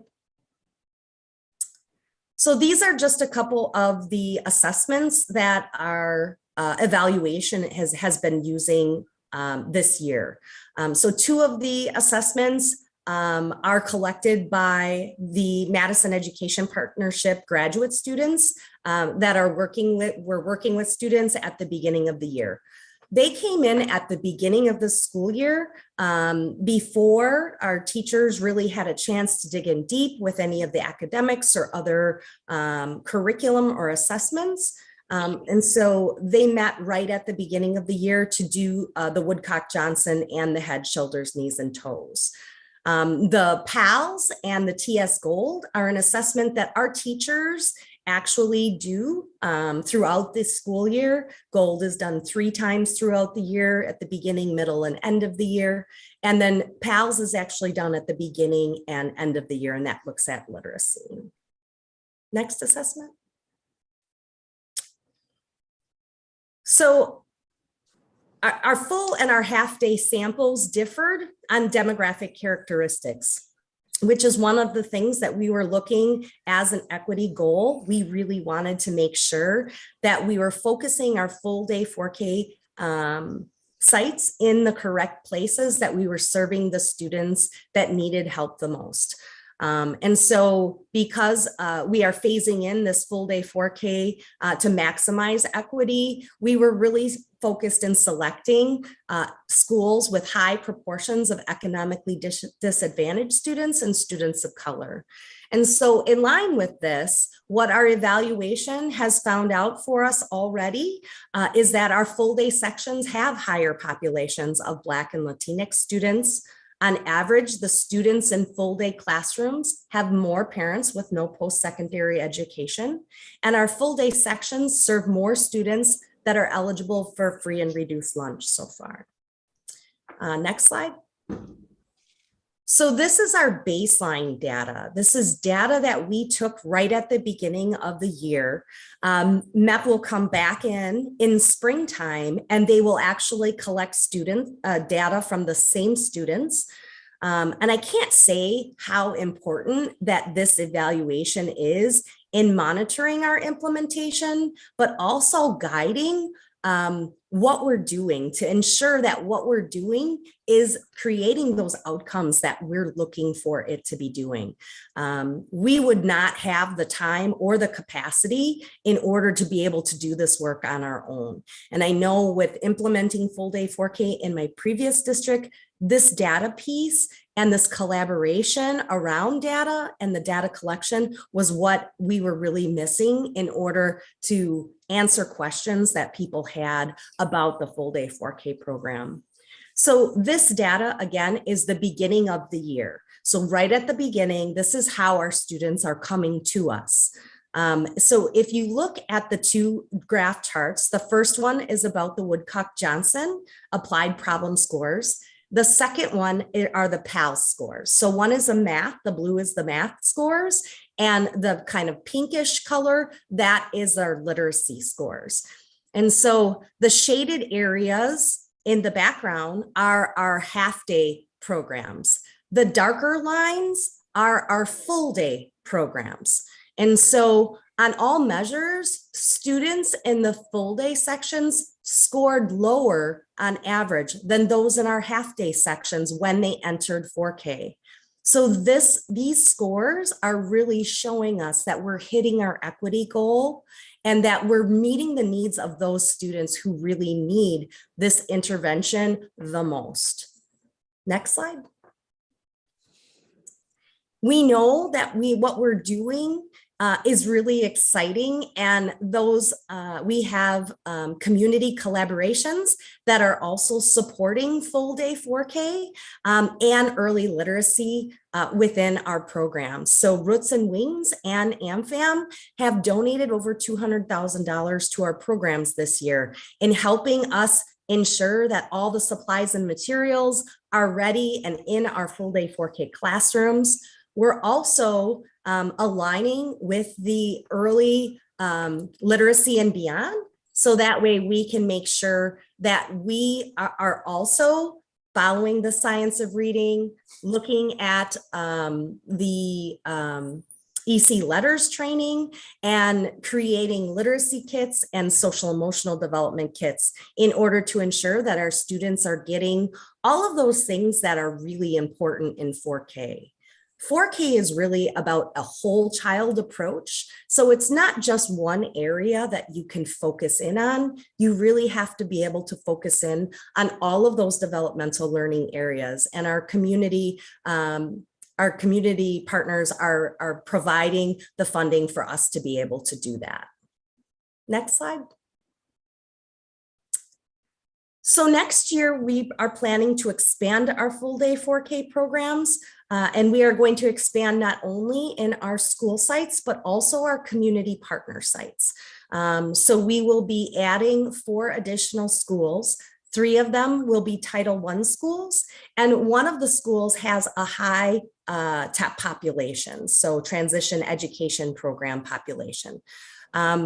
We will also be ensuring that as we are selecting our early care and education sites for community partners, that those sites are also aligning with our equity goals and that we're focusing in on, again, students with low socioeconomic status and those students that are students of color as well.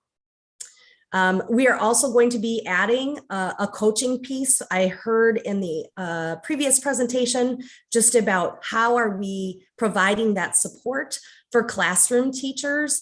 It was extremely difficult this year with adding 16 new classrooms and having one coach in order to coach all 16 classrooms. It was very difficult in order to provide them the necessary coaching that needs to happen in 4K. 4K, again, is a play-based learning environment. So there are a lot of different aspects when you're a 4K teacher, different about setting up the classrooms, making that assessment happen naturally so that you're not drilling and killing or sitting down with that student assessing. We want to see those assessments happening naturally within the environment. And so we want to make sure that the coaching support will also be there as we are implementing even more full day classrooms for next school year.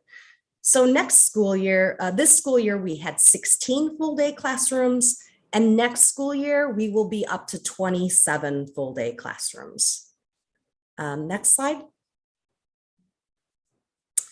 So as we're continuing, we want to continue to review what we've learned about full day 4K implementation, to research expansions in other Title I schools with available space to grow as we promote that equity in our 4K program. We want to use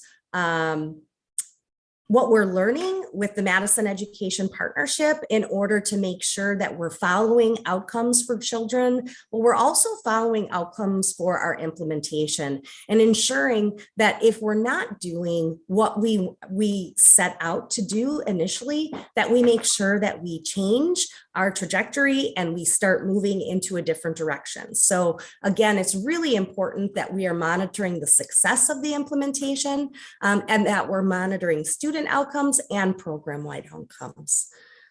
We also want to continue, we are going to be expanding additionally at Hegel, and I had already talked about our early care and education sites. And then we are going to go back in at the end of the school year, which I'm really excited about, to have those graduate students from UW-Madison back in order to assess our students again at the end of the year. The assessments were very fun. The students enjoyed going with the graduate staffs, and it was very quick and very easy. So we got feedback from our teachers about that. I'm also really excited about the fact that our implementation is moving into a qualitative phase where we're not just looking at assessment scores, but as we work with the Madison Education Partnership, they're actually finding different,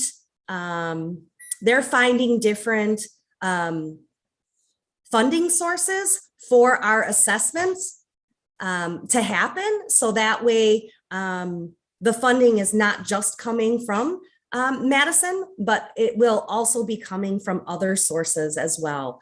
And because of this additional funding, we're able to move up some of that qualitative research. So we are going to focus some additional funding from our department budget and then some funding from that they're also receiving. And we're going to get to actually dig into some teacher feedback, some qualitative data about how the time is used in the full day 4K classrooms, as well as some family feedback as well, because we want to make sure that families are our partners through this journey and that we're listening to what they're telling us are the most important parts of full day 4K as well. I think that's the end of my presentation. So if anybody has any questions, or I'm not sure if Dr. Pryor or Dr. Jenkins, if you have any additional information you'd like to provide? Colleen, I'd just like to say, first of all, thank you for the presentation. And I think everyone probably had a little pause when we hit that slide and said how we're going to expand. We talked about our commitment to full day 4K. And we've been looking at our budget as we move forward and going to keep with that commitment. And in doing so, that means that we're going to have to stop doing some other things that we've already compiled our stop do list, and just keeping that commitment to our full day 4K. As you said, there are many things that we have already learned in a short time and over time, and we're looking forward to doing that. But thank you for the presentation and looking forward to the questions we have. And yes, thank you for highlighting that whole STEAM piece in our 4K program too. That's going to be very important, the whole play-based curriculum that we're looking at and the letters with it. Thank you so much for the presentation. Thank you. Okay, any questions for board members? I thought I saw Nikki's hand, but I know it was down. So you want to ask your question, Nikki? Yeah. I know we stated we're meeting our equity goals, but special education participation is only 8%. Are we doing anything to recruit and boost that? So as the year goes on, 4K is the first experience with education. And so oftentimes our children are not identified, and they're just starting to get identified at this point of the year. So I would not be surprised to see that percentage rate go up. But in the 4K year, we start out obviously doing our multi-tiered systems of approach at the beginning of the year as students come in.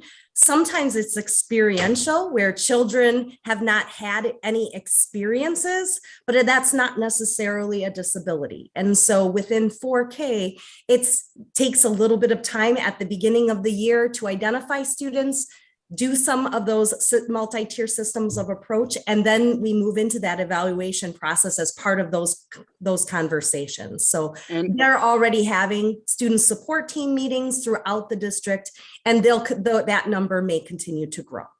Also, do you receive a lot of birth to 3 kids in 4K?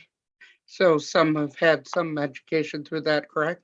Yes, and typically that 8% are those students that were actually already identified and that came to us. And that's because that's what I saw at the beginning of the year as well, that those were the students that were already came to us with IEPs. So many of them are birth to 3. Some of them had speech disabilities, and they may be getting just speech services, but they've been receiving services not only in our 4K programs, but they were receiving services in our community partners or natural environments as the 3-year-old.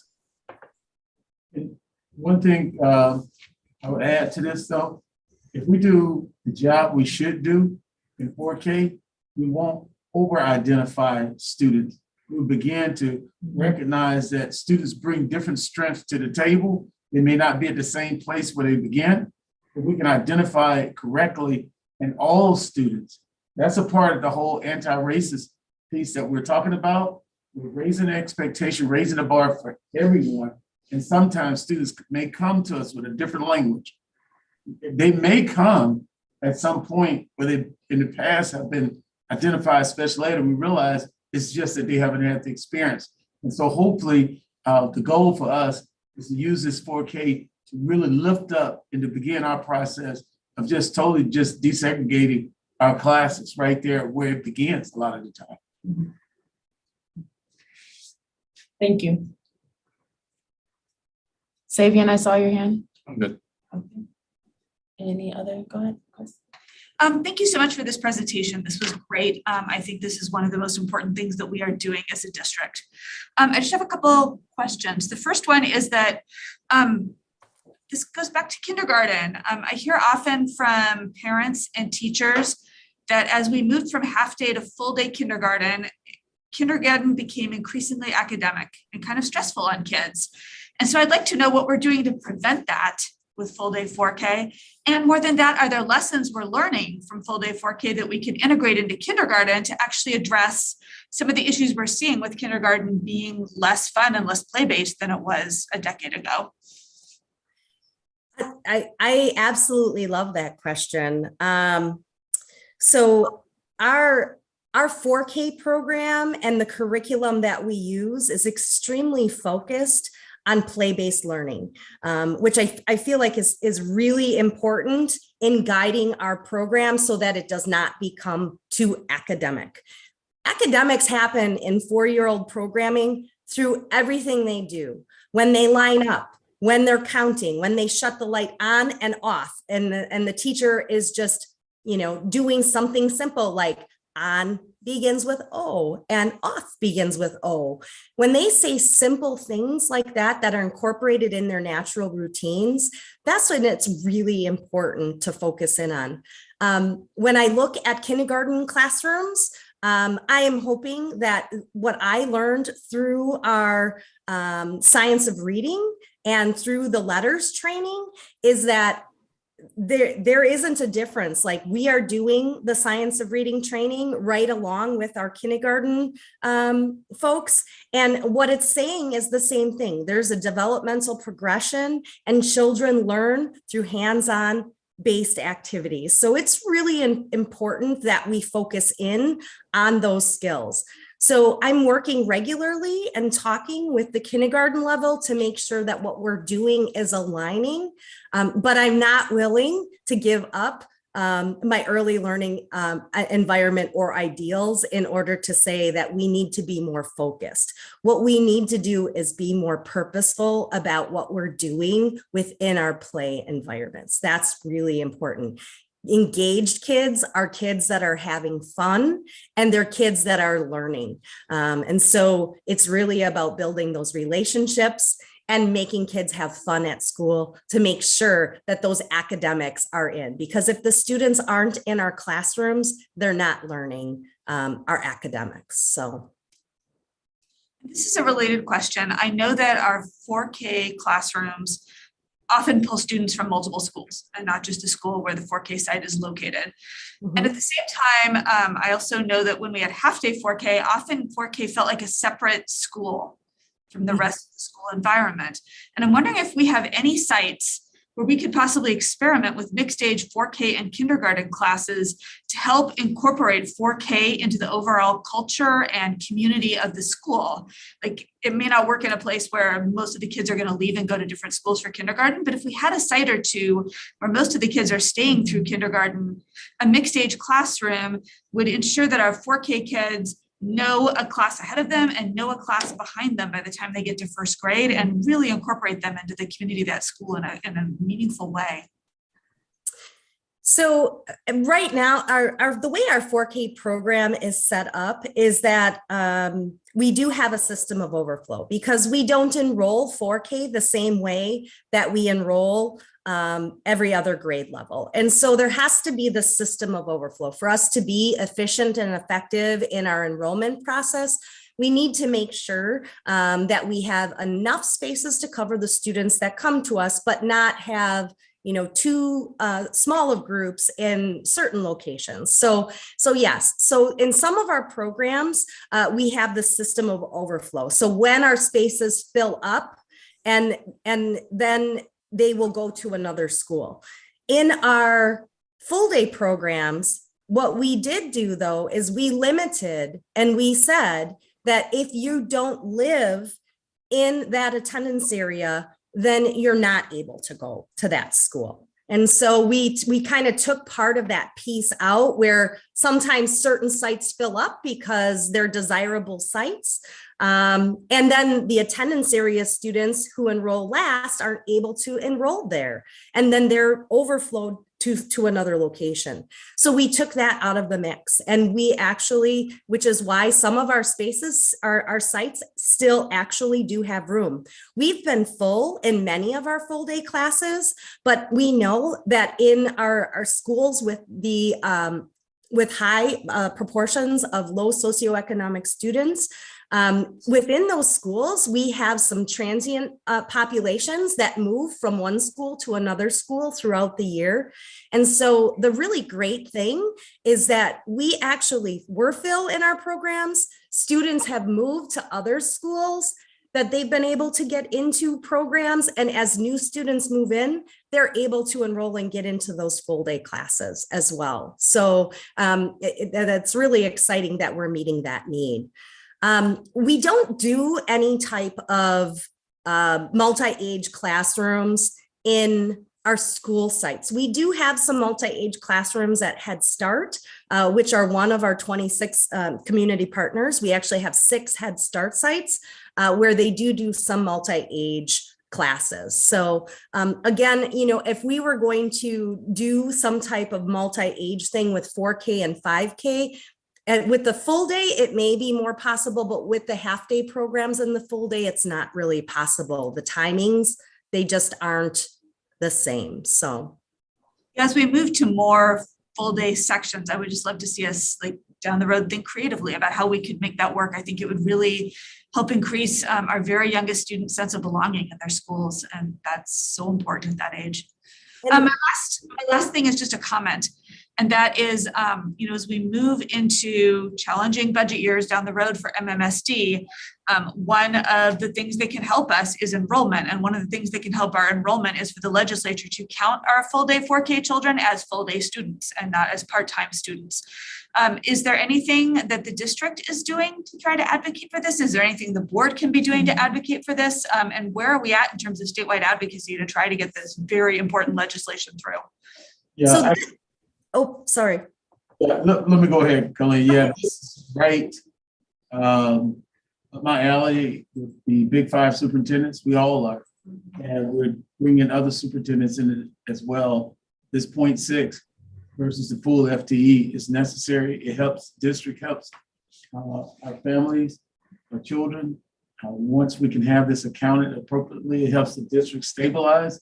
We're looking to continue to invest in this area, but with our also joining our advocacy group with our foundation, you know, to invest now, but we're going to use other lobbyists from Milwaukee and other places to support us in this work. This is one of the biggest things that we can do to try to convince our legislators to invest in early childhood. There's a lot of support in the community. I was out last week talking to different individuals when I'm meeting with foundations. This is something that I bring up frequently. And let me go back to your last thing about the mixed age. When we get more full day programs at our elementary schools, this is a good strategy to start with our mixed age there. And I think we have to think even beyond the 4K program to be really frank with you. We need to start thinking about how can we do that in our system with the mixed age classrooms. Yeah, that's wonderful. I have 2 things. One of the things is the reason why we're working with the Madison Education Partnership is going to help provide data and information for the superintendents to be able to take to the statewide legislature. So it's really important that we are being super purposeful about this evaluation process as we're implementing it. So that way we have purposeful, good data that we are able to share at the statewide level. So I've had conversations with and brought in, we have an early learning community network where I do invite the Department of Public Instruction in order to learn more about our full day 4K program. So that's really exciting about that evaluation, is that evaluation piece gives us credibility, and it gives us the ability to have information to share with other stakeholders. The other thing is the multi-age groups. We've had some conversations about restructuring some of our elementary schools. And so I think once that work continues and goes through, I think we would be able to more easily then do something that is very exactly what you're talking about, where we are able to put some of those 4Ks and 5Ks together in order to ensure that we are focusing on purposeful play and we're meeting those academic standards that we need to. Thank you. Yep. Yeah, thank you so much, Board Member Pearson, and thank you so much, Colleen, for the presentation, for all your work around this. You can really tell your passion and your knowledge and understanding about this work. There was a comment made by my colleague Nikki Vandermeulen that I really appreciate, and I want to lift up and also connect to something I'm going to say. You know, one of the, I guess, most important and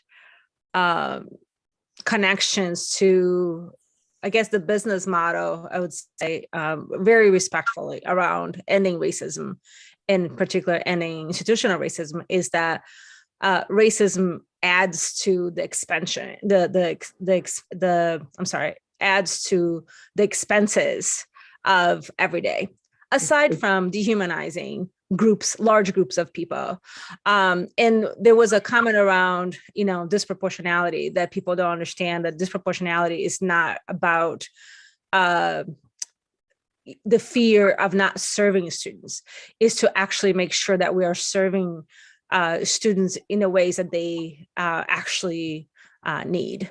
And so being able to understand that nuance around disproportionality is extremely important in order to address that. And I think the other piece that I wanted to lift up was from my colleague, Board Member Caruzzi, around you know, our strategies around increasing enrollment. And I think you know, 4K, full day 4K is a strategy to not just retain our current students, but attract students from other districts. As someone that has been a single mom for most of my daughter's life, I can attest how, you know, oftentimes I was, you know, at some point we just had to give up on summer school because it was just so complicated to manage the different scheduling and the not knowing exactly what the schedule was going to be because of the lack of investment. And I also fully support us to continue to lobby to our governor, who is also an educator, to make sure that we have full day 4K, not just at the basic level, but full comprehensive investment to our children. So thank you again. Thank you, Ananda. Thank you. Go ahead, Chris. Thank you, Chair Pearson, and thank you, Colleen, for this presentation. I am really encouraged by everyone's interest in advocacy around this, around the funding for full day 4K, and about us expanding this program and the number of classrooms we're able to provide and the number of schools where we have this option. My question is sort of specific about expanding at Hegel. It doesn't look like it's included in the increase in classrooms, because I think we were at 16 and it still says 16 for the schools we've had. Is it going to be another classroom that we're expanding at Hegel, or how is that going to work? So Hegel is a little bit different than our other expansions because we already had full day 4K at Hegel.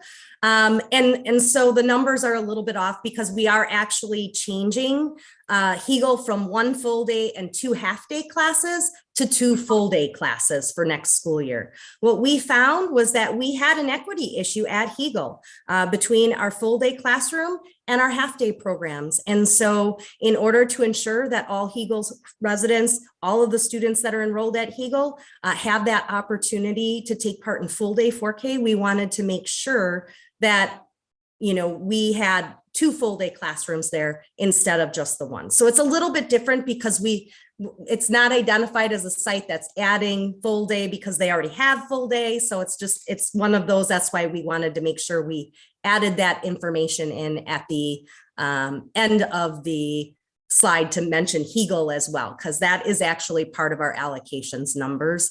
As again, as this is this is why we're reviewing these numbers and we're reviewing these things, and that we can see this information and we can see what things are going right and what things are going wrong. And we need to make sure that we're changing and correcting whatever we need to change in order to make sure that our implementation is successful. Thank you. I really appreciate that clarification. And then I guess I would just ask, as we're going forward with this, and Dr. Jenkins, I think you mentioned, needing to look at a stop-do list as we go forward. I'm just sort of curious, at what point are we going to do that as we're moving through the budget cycle, knowing that we want to make a commitment to doing this? Yes, we've already began to do this actually before we started out last year, just anticipating that we wanted to expand. We had started thinking about things we were going to be stopping. So in the process, even as late as today, we were doing it, but we're going to continue to do this throughout the process. And we're going to have to look at things that are replaced in the general fund dollars to actually redirect them in order to be able to do the full day course we're talking about. So we're just going to work with our team and continue to do it because we want to make this our priority. And there are some things that we just are considering and we're weighing this being a higher priority. Okay. And when will we see that coming to the board? Will that be part of the budget It's going to discussion? be part of the budget discussions as they come along. Okay. Thank you. Any other members have? Go ahead, Ollie. I am curious about the data you presented to us, comparing kind of our kids in half-day 4K to our kids in full-day 4K. I want to ask very specifically, how much time are our 4K students spending being tested or experiencing standardized testing? I know when my daughter started 4K as a part day at Lapham Elementary, she was one of the first groups of 4K students who was standardized tested at school, and she was pulled out of class for the testing. And every time that happened, she thought she was in trouble. She cried every time she had to take the test. So then the test score felt inaccurate. Because 4-year-olds are 4-year-olds, what does our testing look like and how much time are we spending on that? And what are the other things we're doing besides testing our kids to gauge the effectiveness of 4K? So how are we observing play-based learning and music and the arts, things that we can't test on, but give our kids those foundational social skills to go to school? How are we measuring the quality of those experiences without testing? Those are awesome questions. I'm super excited about them. So the actual time that the baseline testing took was maybe 5 minutes. They were pulled out in order to, and no student was forced in order to go through this assessment process. The teachers welcomed the assessors, and they came in and they asked if the children wanted to come and play with them. And they went and played with them, and they did some different activities with them. It took probably less than 5 minutes for them to be assessed, and they were right back into the classroom. So those were two of the assessment that our actual MEP evaluators came in and did with the teachers. Like, they worked with the teachers in the classrooms. And it was very quick. It was not something at all that was a long time period. If a student didn't want to go, they weren't forced to go. So sometimes when the students didn't want to go at first, and then they saw everybody else going and having fun, then they wanted to go at the end of the class. And no students were ever forced in order to go take part in the evaluation process. And in 4K, we have a couple different assessments. PALS is probably one where it is more where the teacher works directly with the student one-on-one. So PALS does do that specific assessment. And it is important that at the 4K level that we do know specifically what letters do they know, what sounds do they know, what are they rhyming, are they not rhyming, do they know uppercase, do they know lowercase, beginning sounds, all of those good things. Like, it is important that our teachers know that, and that we can then pass that information on to the kindergarten teachers as well. But we're also, our assessment is teaching strategies gold, which is done naturally through the play-based environment. Teachers should be setting up purposeful activities to happen. And then they have rubrics where they know where this objective or standard is going to happen in this situation.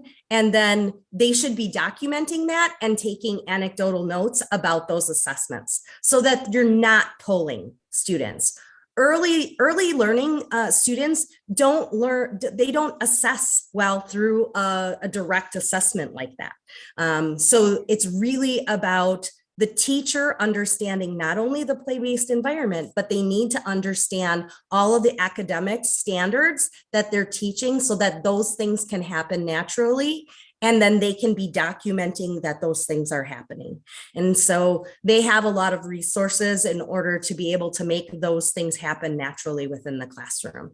And that's why the coaching support is really important. We're really intensive on our coaching the first 3 years that we are doing, working with a new staff member, because the curriculum and the assessment pieces, it's not something that you can just learn over a computer. It's something that you have to, it's about how you're teaching and how you're setting up your classroom. So it's really important that we're coaching them through all of those aspects. And so we don't do standardized measures of assessment with 4K like we do at other grade levels. So PALS is a screener. It's a quick assessment twice a year. And gold happens naturally every day in the classroom. So teachers are monitoring. There are 5 different domain areas where they're not only looking at literacy and math, they're also looking at social emotional growth, cognitive growth, health and physical development, small muscle development. They're looking at all of these things because all of these things are really important that you have this whole child approach, which is why those arts and that science and technology, the discovery piece is so important in 4K, and it's just melded right into our everyday program. Thank you so much for speaking to that. This is my last question. It talked about in other conversations tonight, the impact school can have on the self-esteem of students, how students feel about their intelligence, how students feel about their culture. And I think of early learning as a place where we really establish who matters in the classroom, whose culture matters in the classroom, and who doesn't. We looked at data a few years ago that showed us every single child suspended from 4K was an African-American boy, meaning that disproportionality and discipline starts very early. What are we doing to address those dynamics? And what are we doing to build the self-esteem of our 4K students? So students who maybe it's totally normal for them to not be reading, but it might really help their learning if they know how to tie their own shoes. What are we doing to promote the agency of our kids in 4K and to give them life skills that better equip them to have confidence around learning, other things. So building that confidence around their daily tasks so that it translates to learning. Mm-hmm. So you're absolutely correct. Disproportionality begins right away. And so we have to work really hard to focus on that disproportionality right from the beginning. So this year, current school year, we were focusing on the science of reading. And there are some things that have to come first, and then we can build on those things as we're moving along. One of the aspects that I'm super excited about as well in 4K is that we're going to be focusing in on pyramid model training. Pyramid model is a framework for teaching social and emotional skills. It's about not only teaching actual emotions, which that's a portion of it. It teaches emotions, but it also teaches relationships. It teaches about friendship skills. It teaches about problem-solving skills, how we are establishing our self-confidence. And it's all in this framework that's together.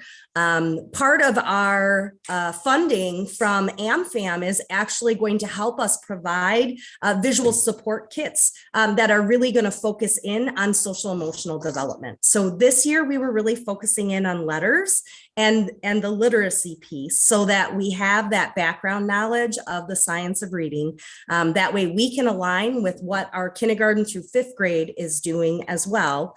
But next year, we're really going to be focusing in on the pyramid model with the social emotional learning and how we teach and grow through the social emotional level. So it's really exciting that we have funding to provide these visual support kits for every classroom and our community partners, so that way teachers have these visual supports at the early learning level, so that when students have a problem, they learn how to solve that problem with these visual supports. And they also learn how to, this is where those soft skills come in then, right? Because we're learning how to problem solve. And when we're learning how to problem solve, we're learning also how to build our relationships with one another, right? That it isn't okay just to rip something out of someone's hands, that we have to teach students, you know, can I trade? Can I get a timer? Can I do other things that are going to help us be able to do that? And part of that is that we have to purposefully teach those social emotional skills every day in class too. So that like that is part, it's not something you do in addition, it is what you do throughout every day in the routine and in the natural environment. So it's about learning how do we transition? How do we build family relationships? How do children build relationships with one another? How do they build relationships with other adults? How do we identify emotions? How do we focus in on anger? And how do we solve anger issues? So we have lots of visual supports, like we have Tucker Turtle, who will think and come up with suggestions for how to deal with anger.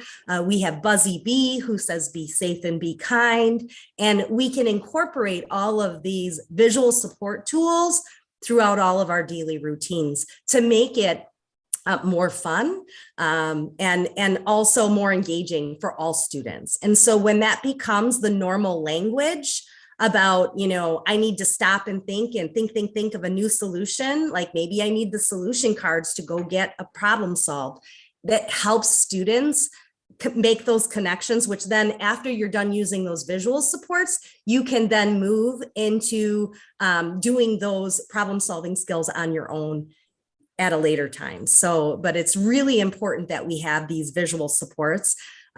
This is also what really brings in our special education students, and understanding that at the 4K level, visual supports are not just for special education students. Visual supports are for all students at the 4K level. And so we need to make sure that we're incorporating those visual supports because that helps us become an inclusive environment that everyone is using visuals as we're learning all of these problem solving skills. Did you have other questions? Nama, I want to give you the opportunity. Yeah, of course. I don't have any questions at the moment, but thank you. Okay. And I'm just gonna, instead of asking a question, I'm just gonna make a quick comment before we look to motion to adjourn. It's in the line with what Oli mentioned, and just that 4K for many kids is their first, I guess, experience with public education. So with that, you know, I just really hope that we start to seek community collaborations in a deeper sense and not just monetarily. It's great to see that AmFam and other organizations are investing, but I would like to see more community input and more community organizations, because that does grow the worldview of children and early on. So I just wanted to quickly make that comment. Any other questions? No. And the motion to adjourn. Thank you, Colleen. Thank you. Lee. Ananda. You had 3 people per second. You do Ananda. Nama, your advisory vote? Aye. Okay. All in favor? Aye. Motion passes 7-0. Thank you, everyone. Bye. Have a good night, everyone.